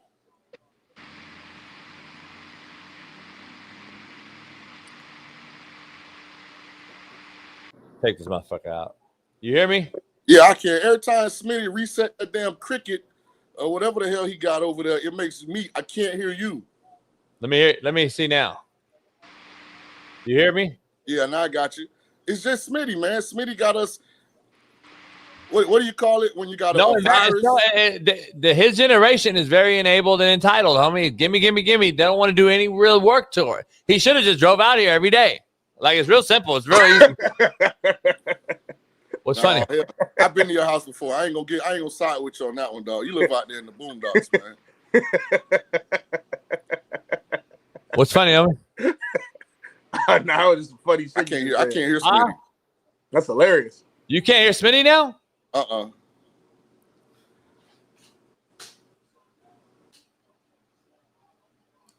Can you hear me, JB? You hear me? Yeah. Can you hear me? Yeah, I hear you. Okay. Well, I don't know. It's something on his end. Y'all blaming me. It's his shit. Oh, now your shit perfect the whole time. Only thing I did was switch from my laptop to my phone. That's the only thing I did. But that's the thing. When you're on that weak-ass, bullshit, cheap-ass internet connection and you be switching devices, it can't handle that. Can you hear me? Yeah, now I can. All right, homie. I'm about to spend some money for a membership, so I'll be all right. I'll be somewhere else, so don't worry about it. Membership where? At this creator studio, so I'll be there. So don't worry about it. He got that Fox buyout, JB. They sent him that balloon payment. I've been spent that. I got that a minute ago. I'm just hustling. I'm a hustler. He been like in New Orleans, San Diego. He been fucking traveling all over Hawaii. He just got back from fucking Bali. Like, this motherfucker going everywhere. I got money, hum. I've been hustling. Like, I'm a hustler. Think about me. You put my back against the wall and you leave me no choice. I'm going to fucking find my way out. You throw me in the jungle with a fucking bear. I'm going to leave that motherfucker with a bear fucking chinchilla fur jacket on with some fur boots on because I'm an animal. I'm a hustler. I'm from Naptown. That's how we built. So, anyway, keep the show rolling. I think it's super soft that your internet's that bad. You should have already been there. Huh. But anyway, you can't read the chat or the thing probably, right? So let's dive into it. I got it. Smitty, Haley, let's dive into this right here because this topic is going to be a little touchy for the feminine. Marlon Humphrey posts a gay tweet basically saying, hey, he said basically, should I do a glizzy taste tour around the country one day? 50 states, 50 glizzies. Can anyone explain what this means, Smitty? Okay, I'm gonna break this down. So I believe he is a guy who does maybe food content. I'm assuming. I don't watch his content. I don't follow him. So I'm assuming he's a foodie. He does food content, and he's asking his fans if we should go across every single state and try out everybody's hot dogs. Time out. Did you say foodie? Yeah. Please don't ever say that again on this show. I'm just describing to you what I'm assuming he might be. That's the only. I don't even know what that is. That's the only answer I can think of why he would just randomly wake up and tweet this out. Sean, anything about this? I don't know what a glizzy is, dog. That's outside my purvey of knowledge. You just said it. You said I don't know what a glizzy is. Dog. It's a hot dog. Why is it glizzy? I don't get that. I don't know. This young generation, they came up, with that name. Really? I would say foodie is a accepted term universally in America in 2025. Yeah, it without any kind of alternative connotation. Foodie's accepted, JB. But glizzy isn't, or I don't even know what glizzy means, so I have no comment on this. I don't care what it means. I don't know what it means. I have no idea. It's damn near like a debate, Smitty. It's damn near a debate. What's gayer, foodie or glizzy? No, everybody said foodie. I'm up in arms about it. There's you no a foodie, dog. Foodie. You a foodie. You're the only problem. You're the only person, JB, who's ever said something. I've never heard of foodie. You love to cook. You love to eat. Yeah, but I would never consider myself a foodie. You are a foodie though. Anything you say with E on it is very feminine. Quiet as kept, JB. You are a foodie. Yep. No, I'm not. That's the difference. Damn near quiet as kept. On the other side, I'm not. Dog, you don't get a choice in this. Like, we're telling you, you're a foodie. Thank you. Well, just embrace it. And it's not feminine on your side. Then it's feminine on your guys' side, not my side. No, it's not a derogatory. Yeah, I get it. But for the fact that you two grown men are saying foodie towards another grown man, it's to just me, a word. Why are you making it weird? I got I get a bad See, JB, you all used to come at me when I would say pause all the time, right? And you would say your generation, y'all don't even think that way. Like, why? You would say, why, Darnell? Why are you thinking about that? You're doing the same thing now when it comes to foodie. No one has ever thought anything wrong about foodie except you. Well, we still got part of this topic, Sean, and I want to get your take on the real macro scale of this thing because Harbaugh has basically said for several reasons and quotation distractions, we're going to move certain things around. We're going to take cornhole boards, basketball hoops, video game consoles, ping pong tables, pool tables, fucking OnlyFans. We're taking it out of the locker. What do you think about this? I love it. I love it because, see, this is uncharted water for the Ravens. Yeah. And They've the NFL. They've never been in this position under Harbaugh before. So they're looking for him for guidance. And so what he's saying is, you know, for the last couple of years, we've kind of just let y'all march to your own drum because y'all showed up on Sundays and did your job. He's saying right now on Sundays, y'all not doing your job. So we're going to have to remove some of the things that we think are impediments to us fully focusing on doing our job. So this is a subtle message he's sending, like, we ain't punting on the season, fellas. Yeah. Like, everybody get a check every Monday. Like, we finna earn these checks the rest of the year. And that's what happens. Sometimes, and I always say this, especially in professional sports, the hardest test of true championship culture is when everybody's gotten paid. And when you look at Baltimore, most of their top guys have gotten paid. Yeah. It's just human nature. When you got enough guys that are chasing legacy and enough guys that are chasing contracts, that's the perfect mesh point. But once too many of them are paid, it's you know, damn, my ankle hurt today. We played Pittsburgh 6 times in the last 3 years. I know what they do. I don't gotta, you know, look at it as in-depth, you know, as detailed. So I think this is a reset by Harbaugh. I love that, man, because like all these things that they're removing are just luxuries. And I think he's letting them know that, like, you got to earn this. You got to earn the ping pong tables and the Xbox and the OnlyFans and the Reddit and all these. Like, you got to earn these, and right now you're not earning them. And what he's saying is the 2025 team got to earn it. Y'all don't get to use it just because we was good in 23 and 24. Yeah, he like 25. This ain't good enough. Yeah, I'm the only one different on this one. This is a joke. It's a mockery to do it now. It's too late. You guys are in the NFL. Everything you guys just said, I'm gonna go the other way with it. Like, exactly why you can't do this. This ain't high school. This ain't college. You got nothing over these guys. They make all that money. They got all this shit at home. There's literally no fucking reason to do this. This is not high school football, homie. This is the NFL. Like, come on now. Are we shitting? Are we being serious here? They're 1-5, to Sean's point, get a paycheck. This is the NFL, dog. Like, this ain't like fucking.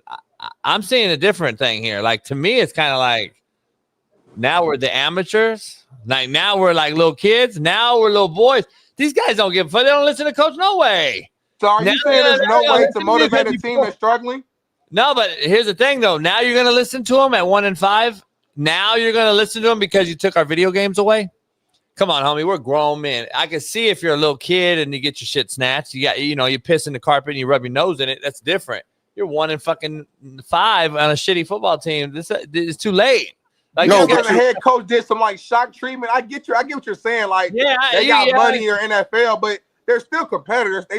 Nobody wants to wake them just lose. I don't give a fuck who you are. Yeah, this ain't doing it though. This ain't doing it. Fuck, practice in the rain every day then, or something. 5 a.m. or something. Do something different. Not this. This ain't nothing to do with football. Has nothing to do with football. I don't think them going in there playing video games has anything to do with how bad their fucking defense is and personnel is. Right? But we don't know their locker room though, too, JB. Like, maybe this is like a big part of like their camaraderie amongst each other, and maybe they're really in there before practice, and he knows the locker room, so he knows that, like, to us on the outside it may seem little, but to what they're doing internally, this might be a big thing where fucking Zay Flower walks in like, damn, and like it just changed. It's one small tweak that shifts mindset. It's a subtle reminder when they show up to work that right now it ain't good enough. So you're thinking just like on your when you were doing the reality show, right? Independence documentary, my bad. That's reality show. Yeah, no, documentary is more factual. Documentaries are not scripted. Reality show is written. That's scripted.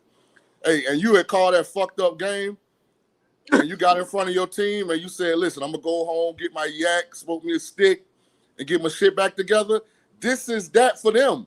This is obviously something that they love to do, and you would only know that if you are in that locker room and you know how they operate in 23 and 24. This is a subtle reminder, like, hey guys, we fuck with y'all, but hey, people livelihood on the line. This ain't good enough. Yes, John, you said JB called a what? Fucked up game. Go ahead, JB. Yeah, and he admitted to his team. Here's the issue I have. I wasn't on top of my shit, so I'm gonna go home, the yak and the cigar are gonna get me reset, and I'm gonna show back up tomorrow as Big JB. And here's the issue though. Now to me, like now these guys don't come to work because they can't chill together, and now they're just gonna stay at home as long as possible before they got to get to the job. And now you got even more separation in the locker room. That's how I look at this because they're grown men. This ain't high school. There's a difference to me. So JB, so in an NFL facility, when there's a recency bias that's been positive, meaning they've been successful. A lot of times the meeting starts at 8, guys will be finishing up that last domino game. They'll be finishing up that last, whatever they play, what they be fighting.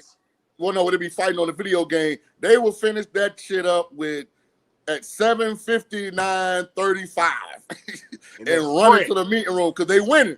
Yeah. Because it's all Gucci. Ain't nobody tripping. This is just a subtle reminder, hey, till we get this other thing right. 55. This getting cut out for a little bit. That's all it is, JB. I hear it. I just don't. I bet you they get fucking woodshedded this weekend. I'm gonna bet everything I have in my wallet right now, whatever's in my wallet, not account, wallet, Smitty. They get woodshedded this week. Ain't too much in your wallet. That's zero because Ash badass probably don't shoot the wallet up. Right now, unless it's on the card. They're fucking horrible. They're shitty. The ship back sailed. now, so they'll be fine. Here's the thing: the ship sailed. Like, why didn't you do that shit when the last time you won a Super Bowl? Since you won one, because you didn't need to at that time. Like it's easy to look back and say, why didn't you? Why you make adjustments as need. Listen. You make adjustments as needed, JB.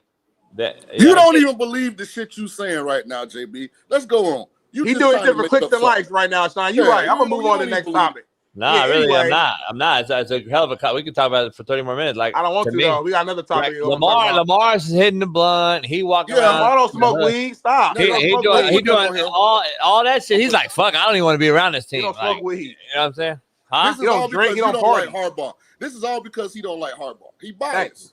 Yeah, let's move on, man. Anyway, I love Harbaugh. I love the Harbaughs, but at the end of the day, though, come on now. Like, what are we? You don't love the Harbaugh. You said you and Jim ain't never seen that. Hey, son, you gonna get the fucking paddle out next? You gonna drill the holes in the paddle and bend over, fucking Lamar? No.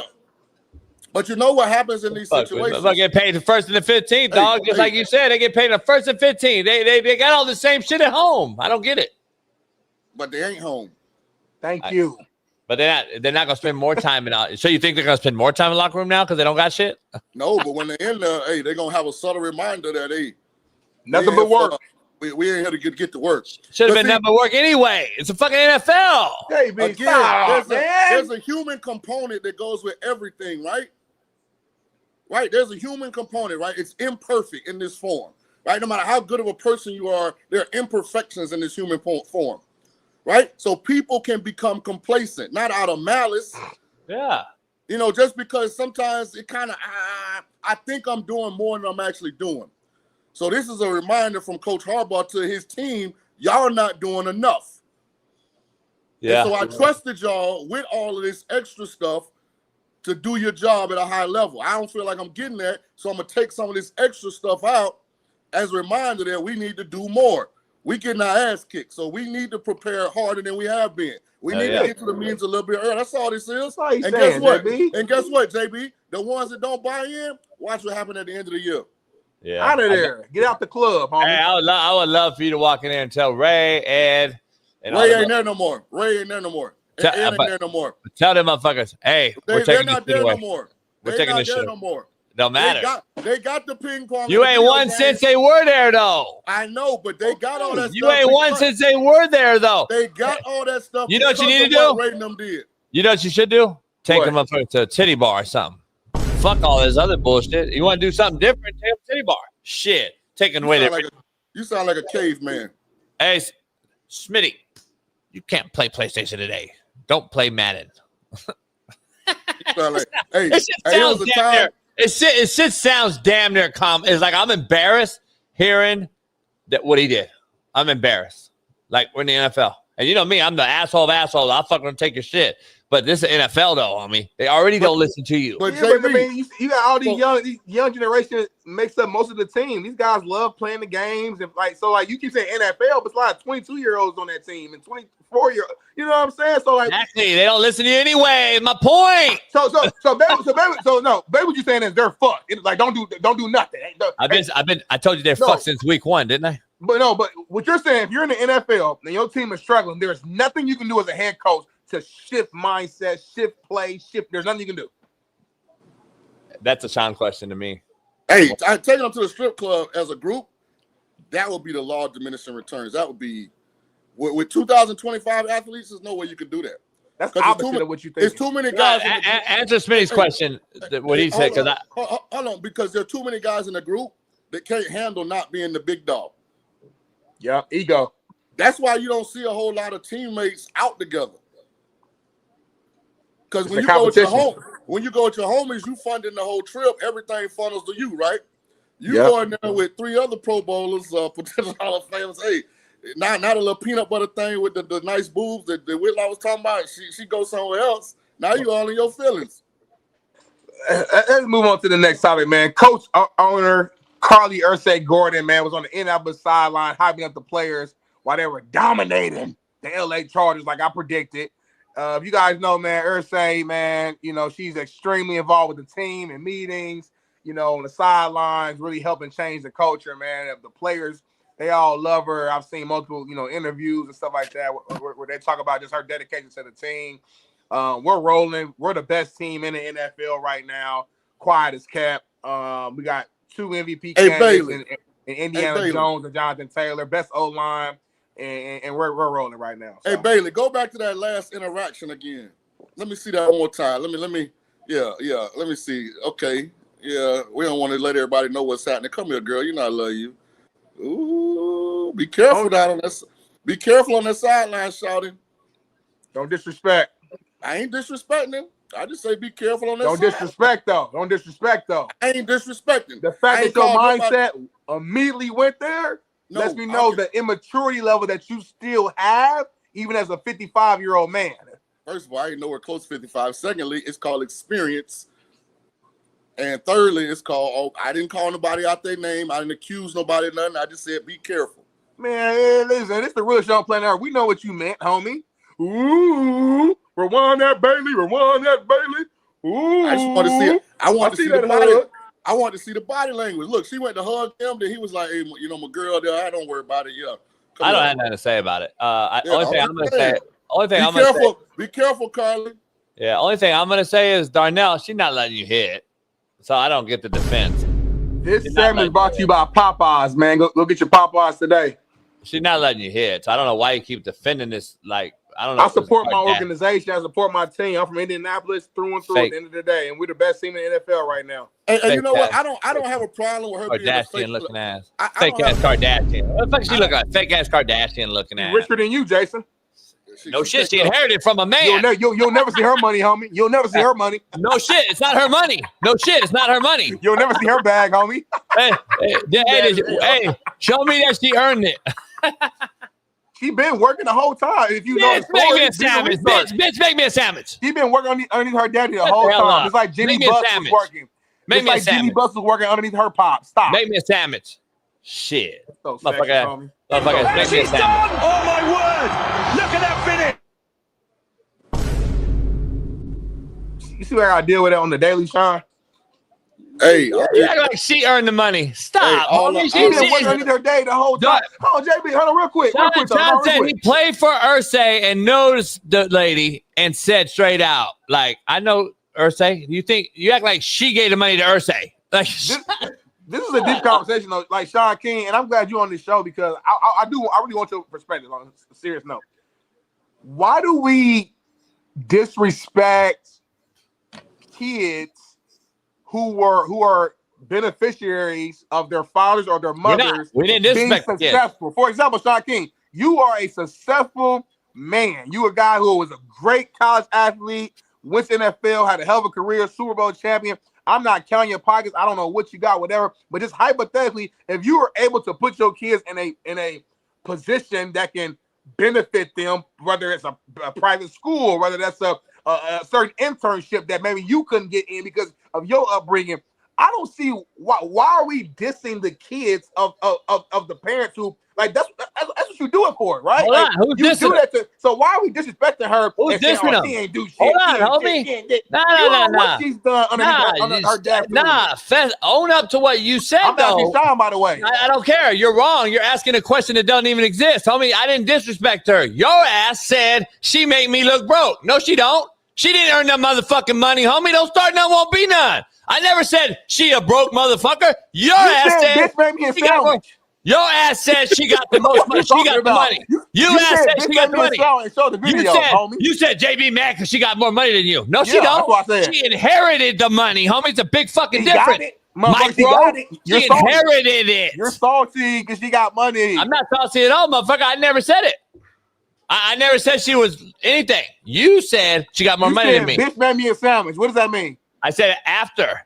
Because your ass said she got the money. No, she don't. She inherited the money, homie.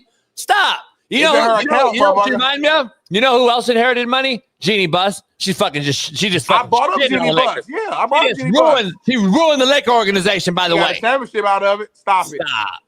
She got a championship out of it. Championship, homie. Stop. And she got LeBron James to come to LA. Say what you want. That's a big move for LA. Magic and would have agreed with.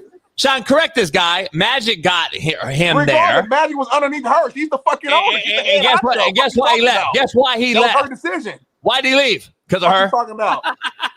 Because of her, he left. Because him and Palinka couldn't see eye to eye. That's why. That do Palinka. Straight. Palinka ain't the owner, homie. Do your research. Palinka ain't the owner. Palinka ain't the owner.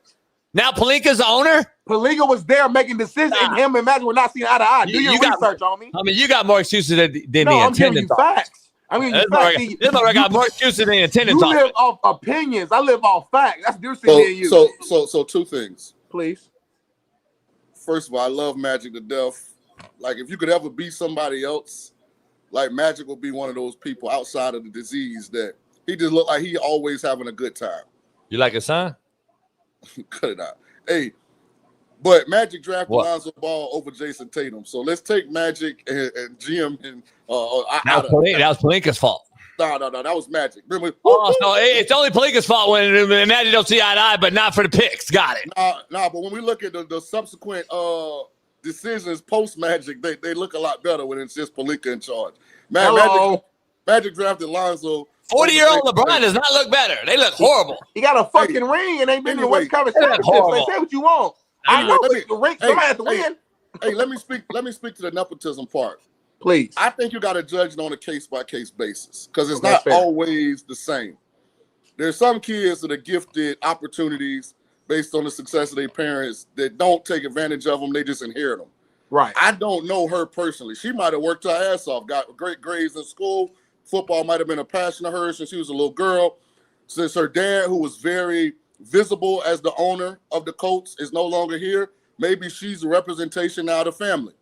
Right. I don't necessarily agree with her having the headsets on. I think that's a step too far, but I get she's now the face of the Irsay family. I get it. I'm just saying be careful on the sidelines. Some killers over there. Yeah. And women are emotional.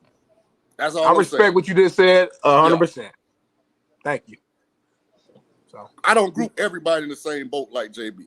And JB don't do it either. He just be saying shit sometimes. But that's why he pisses me off, because I know JB like for real. And like when we chill and watch TV, he give me more of like a real answer. He come on here and he just get fucking emotional and hype.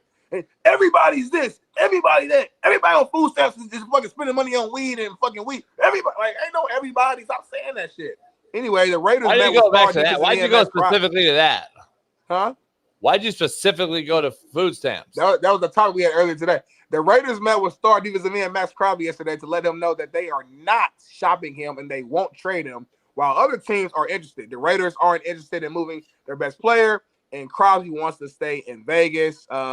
Trey Wingo reported yesterday that the Cowboys were, making inquiries about the Raiders with a potential trade, but I guess that got shut down immediately.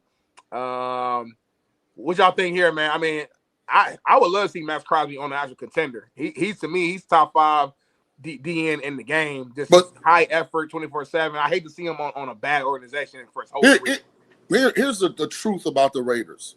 Mm-hmm. Pete Carroll inherited the last two failed regimes' mistakes. Right? So you're talking about deciding I'm not going to extend Josh Jacobs, but then bypassing Bijan Robinson in the draft. Mm-hmm.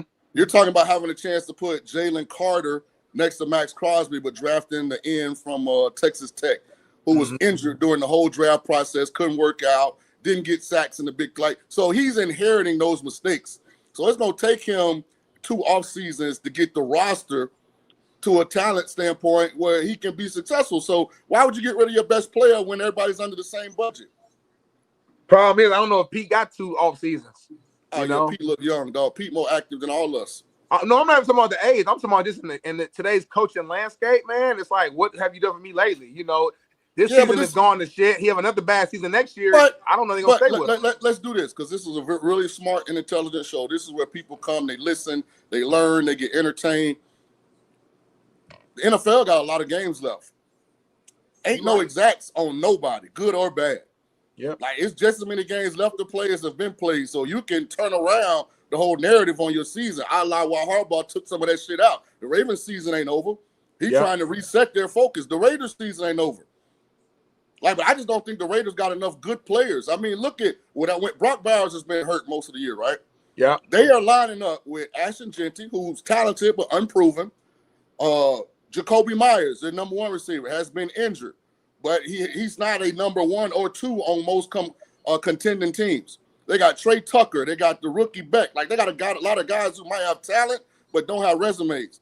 So it's not like they tried out Devontae Adams, Brock Bowers, you know, and Josh Jacobs back there and K. Win. Like, let's give Pete a little leeway here. You know what I'm saying? Like, name somebody on the Raiders defense not named Max Crosby. My guy's hurt. Lonnie Johnson's been hurt all year.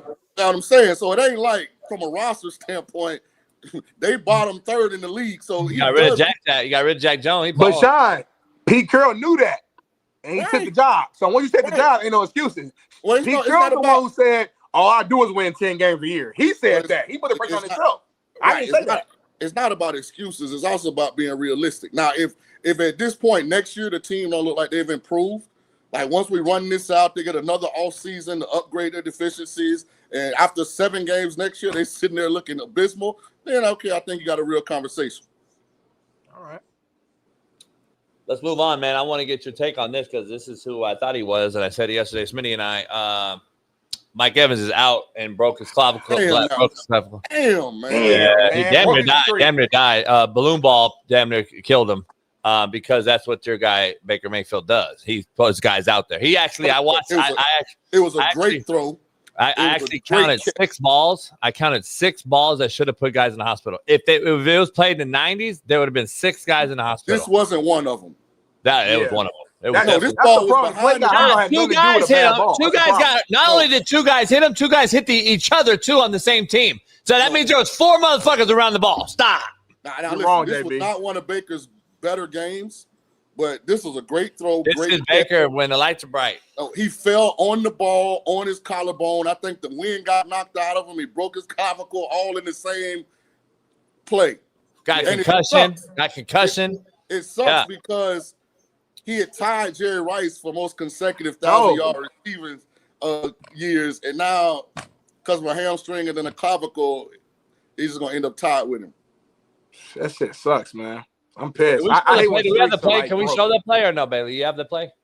Oh, it was not a bad ball. It wasn't a bad ball at all. Yeah, I don't know. It was a great I want a refresher. I want to see the play. That's all. Yeah. I want to see. I'll tell you why it was a bad ball. But I trust Sean. He NFL quarterback. Now, you know who played bad, even though they won, who played bad, and he showed some holes in this game. If you can get him under pressure, is Goff. Goff was all over the place throwing the ball. He didn't need to do nothing, though, because Gibbs went nuts. Yeah, Gibbs is good. Gibbs is a baller. Shout out to Mike Evans, too. Mike Evans might be the most underappreciated first ballot Hall of Famer currently playing. People always talk about Johnny football in fucking college. They forget who was on the ball, too. I think he's the most underrated wideout in the history of football. For real. Right there with Steve Largent. Right there with Steve Largent. He's one of those guys, if you asked the casual fan and name their top 3 receivers or 4 receivers, nobody would name Mike Evans. But if you bring up Mike Evans, nobody will argue back with you. Yeah, I think Henry Ellard. I think Henry Ellard and Torrey Holt not being in the Hall of Fame is young guys say diabolical or whatever. But I think Mike Evans. Torrey got in. Torrey didn't get in? Not yet. No, I don't think so. Watch Here's this. the play. This is a great ball. Look at that ball. That's a great ball, JB. Yeah, that's great. Come on, bro. That's a great ball, great catch. You couldn't handle the ball better than that. Like, what you talking about, dog? Yeah, you tripping, JB. He must have another play. Is this something in that cigar besides tobacco today? I tell you, JB be like, I gotta watch it. Like he's so used to being negative that he just leans negative. So like even when shit happens, even when it was a positive play, he still finds a way to like fit his narrative. Like he don't like Baker, so he gonna find a way to blame Baker for the play, even though it had nothing to do with Baker. So the DB's draped on him from gate. He's got him covered the whole way. The ball and he threw him open. He threw him open. He did throw him open, but the ball should have never went there because the guy was already on his back. So you knew he was going to get hurt. Either he got a bad hamstring. Got no hamstring. He got a horrible hamstring, by the way. Just admit you wrong, homie. Stop. Mike Evans has the worst hamstrings in football, and I'm going to throw him a 9-ball. I'm gonna throw him a bang 8. That's a 9-ball. We call that a goalpost 8. That's what they're going to throw Mike Evans. So don't run that. So hold on. So you said so Mike Evans just can't run a go route or fucking 8 route. In red zone, you can, yeah. So blame the coach then, if that's the case. I think the chat agrees. JB is on bullshit today. By the way, hit that like button. Make sure you subscribe to the show. You know what, Sean? Because you hopped on late. You know what? JB didn't get no sleep last night. He had one of his homies came by and put new flooring into the lounge. So he has brand new flooring. It wasn't a homie. It wasn't a homie. It was a cat I had to call out. He had a Mexican guy and brand new flooring, Sean. And then he had to stay up to like 3 a.m. to move all like the table back, get the cameras back set up. So he's off of like 2 hours, not even 2 hours, like an hour and a half of sleep right now. He's fucked up. So let's give him some grace. Okay. Hey, by the way, you know what this look is on his face in this picture right here? What? This is that look like he hired a new position coach, and he's looking at what kind of individual drills they doing. Yeah. He want to go say something so bad, but he don't want to blow the dude up in front of the players. He like, what the fuck is you doing? It damn near is. I probably fired a guy after that. He got his hand behind his back, Sean. All right, Smitty, I'm gonna need your energy, Smitty. We got my underdog picks of the night. And NBA started last night. Lakers looked horrific. And they're just an old, aging team. Payton is horrific. Knet didn't even play. I thought he would play some minutes. I don't know why he didn't play at all. With LeBron being out. Marcus Smart, he probably needed to retire already. He's nothing on offense. Did nothing on defense last night. He's a poor man's Draymond Green. Lakers got a bad nucleus. Anyway, having said that, Luka went for 40-something, killed it. That's why you need to trade LeBron today. Go get you some youth. Go get long and athletic because they're fucking horrible. But anyway, all that being said, Sean, download the app today at Underdog Fantasy. And use our promo code, Coach JB. Get you $50 in bonus funds when you play for the first $5. Your first $5, you get $50. Use our promo code, Coach JB. Millions of fans have already won billions of dollars on Underdog. Will you be next? Underdog, make picks, win money. Must be 18. 19 in Alabama, Nebraska, 19 in Colorado with the prime sexuals, and you must be 21 in some states like Arizona, Massachusetts, and Virginia. The Seminole Killers. And you got to be present in a state where Underdog Fantasy operates. Terms apply. See assets.underdogfantasy.com/web/play to get terms _DFS_.html for details. Offer not valid in Maryland, New Jersey, Michigan, Ohio, and Pennsylvania. Concerned with your play? Like the degenerate gambler that we have on our show as the third co-host, call 1-800-GAMBLER or visit www.ncpgambling.org. And if you're in New York with the Hamas, call 24/7 Hope line at 1-877-8-HOPE-NY or text HOPE-NY 467-369. Let's dive into the NBA. Hold on. I got a play, my favorite play for the night. Everybody in the chat, everybody listening, everybody watching, ride with me. Grayson Allen over 20.5 points, rebounds, assists tonight. I like that, actually. Kevin Durant is in Houston. We saw him last night. No Bradley Beal tonight. Grayson will get extended minutes. I like him to get over that number. Does Bradley Beal play basketball anymore? I don't know. 20.5 points, rebounds, and assists. Grayson Allen of the Suns. Where's he at? Okay, I was going to ask you that. I didn't know if he was still with the Suns or not. Okay, bet. Here's my picks right here. Landry Shamet. He's going to get a three-pointer tonight. He's going to get one. So I got to go with that. He's known for getting a couple, Sean. You know that. He's going to get one, though. You got to get one, Smitty. I got to have him on one. Jared Allen, I think he's going to be more focused on rebounds and defensive rebounds and making sure he's the offensive rebounder in that offense when Mitchell is just throwing him up there as many times as he shoots. So I don't think he'll score that much tonight. So I got him lower than 12.5 points. Mikal Bridges, I think this is Brunson's night. Obviously, you got him and Towns. I think Mikal usually is a scorer off the bench. We know. But game one, you know how game ones are. He's not going to be in the role yet. I'm going to say lower than 16.5. Donovan Mitchell, though, game one, he's going to hit more than 3.5 threes. Sean, you like that 3.5 threes from Donovan Mitchell? I think he hits at least 4. So I approach sports betting. You can never go broke taking a profit. This is a YOLO wager. Shout out to Underdog. But too much stuff got to happen for you to cash this ticket. No doubt. It's a lotto ticket. That's all I play out there. Yeah, I play lottos. But Towns got to get 11.5, and Brunson's got to get over 26.5 because Brunson, this is his team. He's the scorer. I think he comes out game one on fire. I gave y'all one bet. Whoever was in the chat, too, talking about fade my picks, kick rocks. How about that? Grayson Allen, over 20.5 points, rebounds, and assists. And take the favorite thing that you like on JB's list if you want to add it, but I'm only responsible for Grayson Allen. Smitty, who are you responsible for on this list? I'm only responsible for Donovan Mitchell. I do think Donovan Mitchell's going to go off. You know, he loves just like the big time, games. And this is the start of the season. He want to start off hot. The Cavs, to me, are probably like the favorites between them and maybe the Knicks, I would say, out of the East. Just with Jason Tatum being down, with Tyrese Halliburton being down for the Pacers, I think this is a good opportunity and year for the Cavs, and Donovan Mitchell's going to want to set the tone for the season. Yeah, I agree. Hey, just as a point of emphasis when it comes to Donovan Mitchell, he's real streaky when it comes to 3-point shooting. Yeah, you're right. But he can score 30 plus and only make 1 3. You're right. So generally, if I get into Donovan Mitchell player props, I take over the point prop as opposed to the threes because, like, I watch a lot of NBA basketball because on the West Coast, it's available. It's not a late night thing, 4, 5 during the week. Instead of watching Conference USA or something, you can consume a lot of basketball. He's streaky from 3, but he can get 30 without making threes. So that's just the way I approach him, particularly. Yeah. I want to talk to you about one particular game for one of our fine followers in the chat right now that watches our show daily. Leah, she would like to know your take on the 76er Boston game tonight. She's a 76er fan, Philly fanatic. Boston Go hang yourself. Boston minus 3.5. Like, I don't know how you can root for the Sixers with this current group. Me either. What would you about to say, Sean?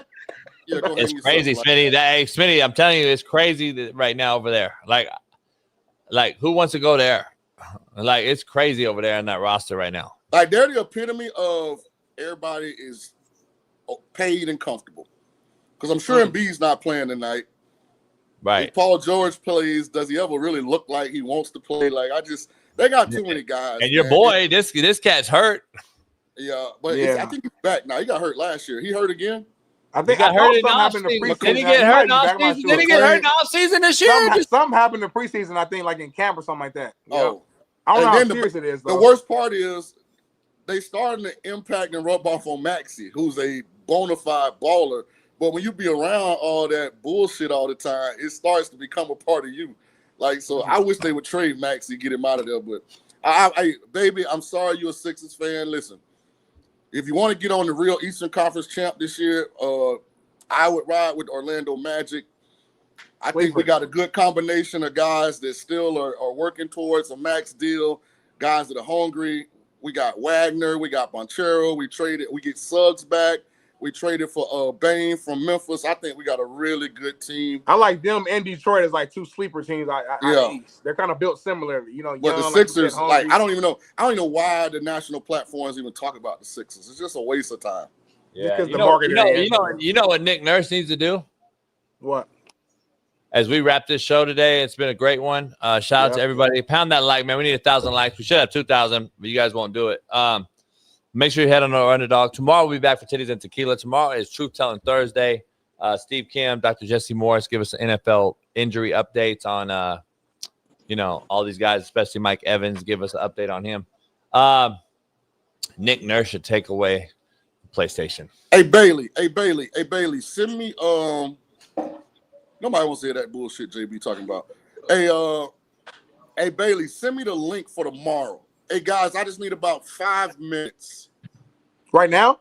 No, tomorrow. I'm gonna give out. I got to bounce here. Son. No, I'm waiting on some information. I'm gonna give the chat, and so you guys make sure you tune in tomorrow. I'm gonna give the chat for those that like to play parlays.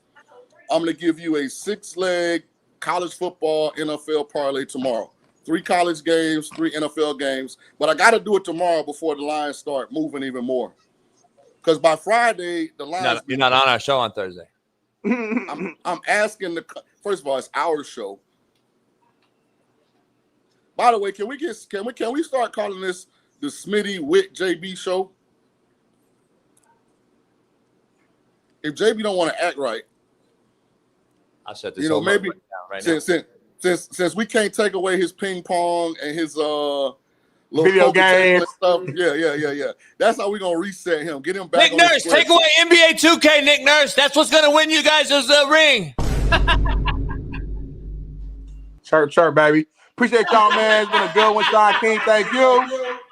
JB, thank you. I gotta go, man. We can see y'all tomorrow, man. Peace.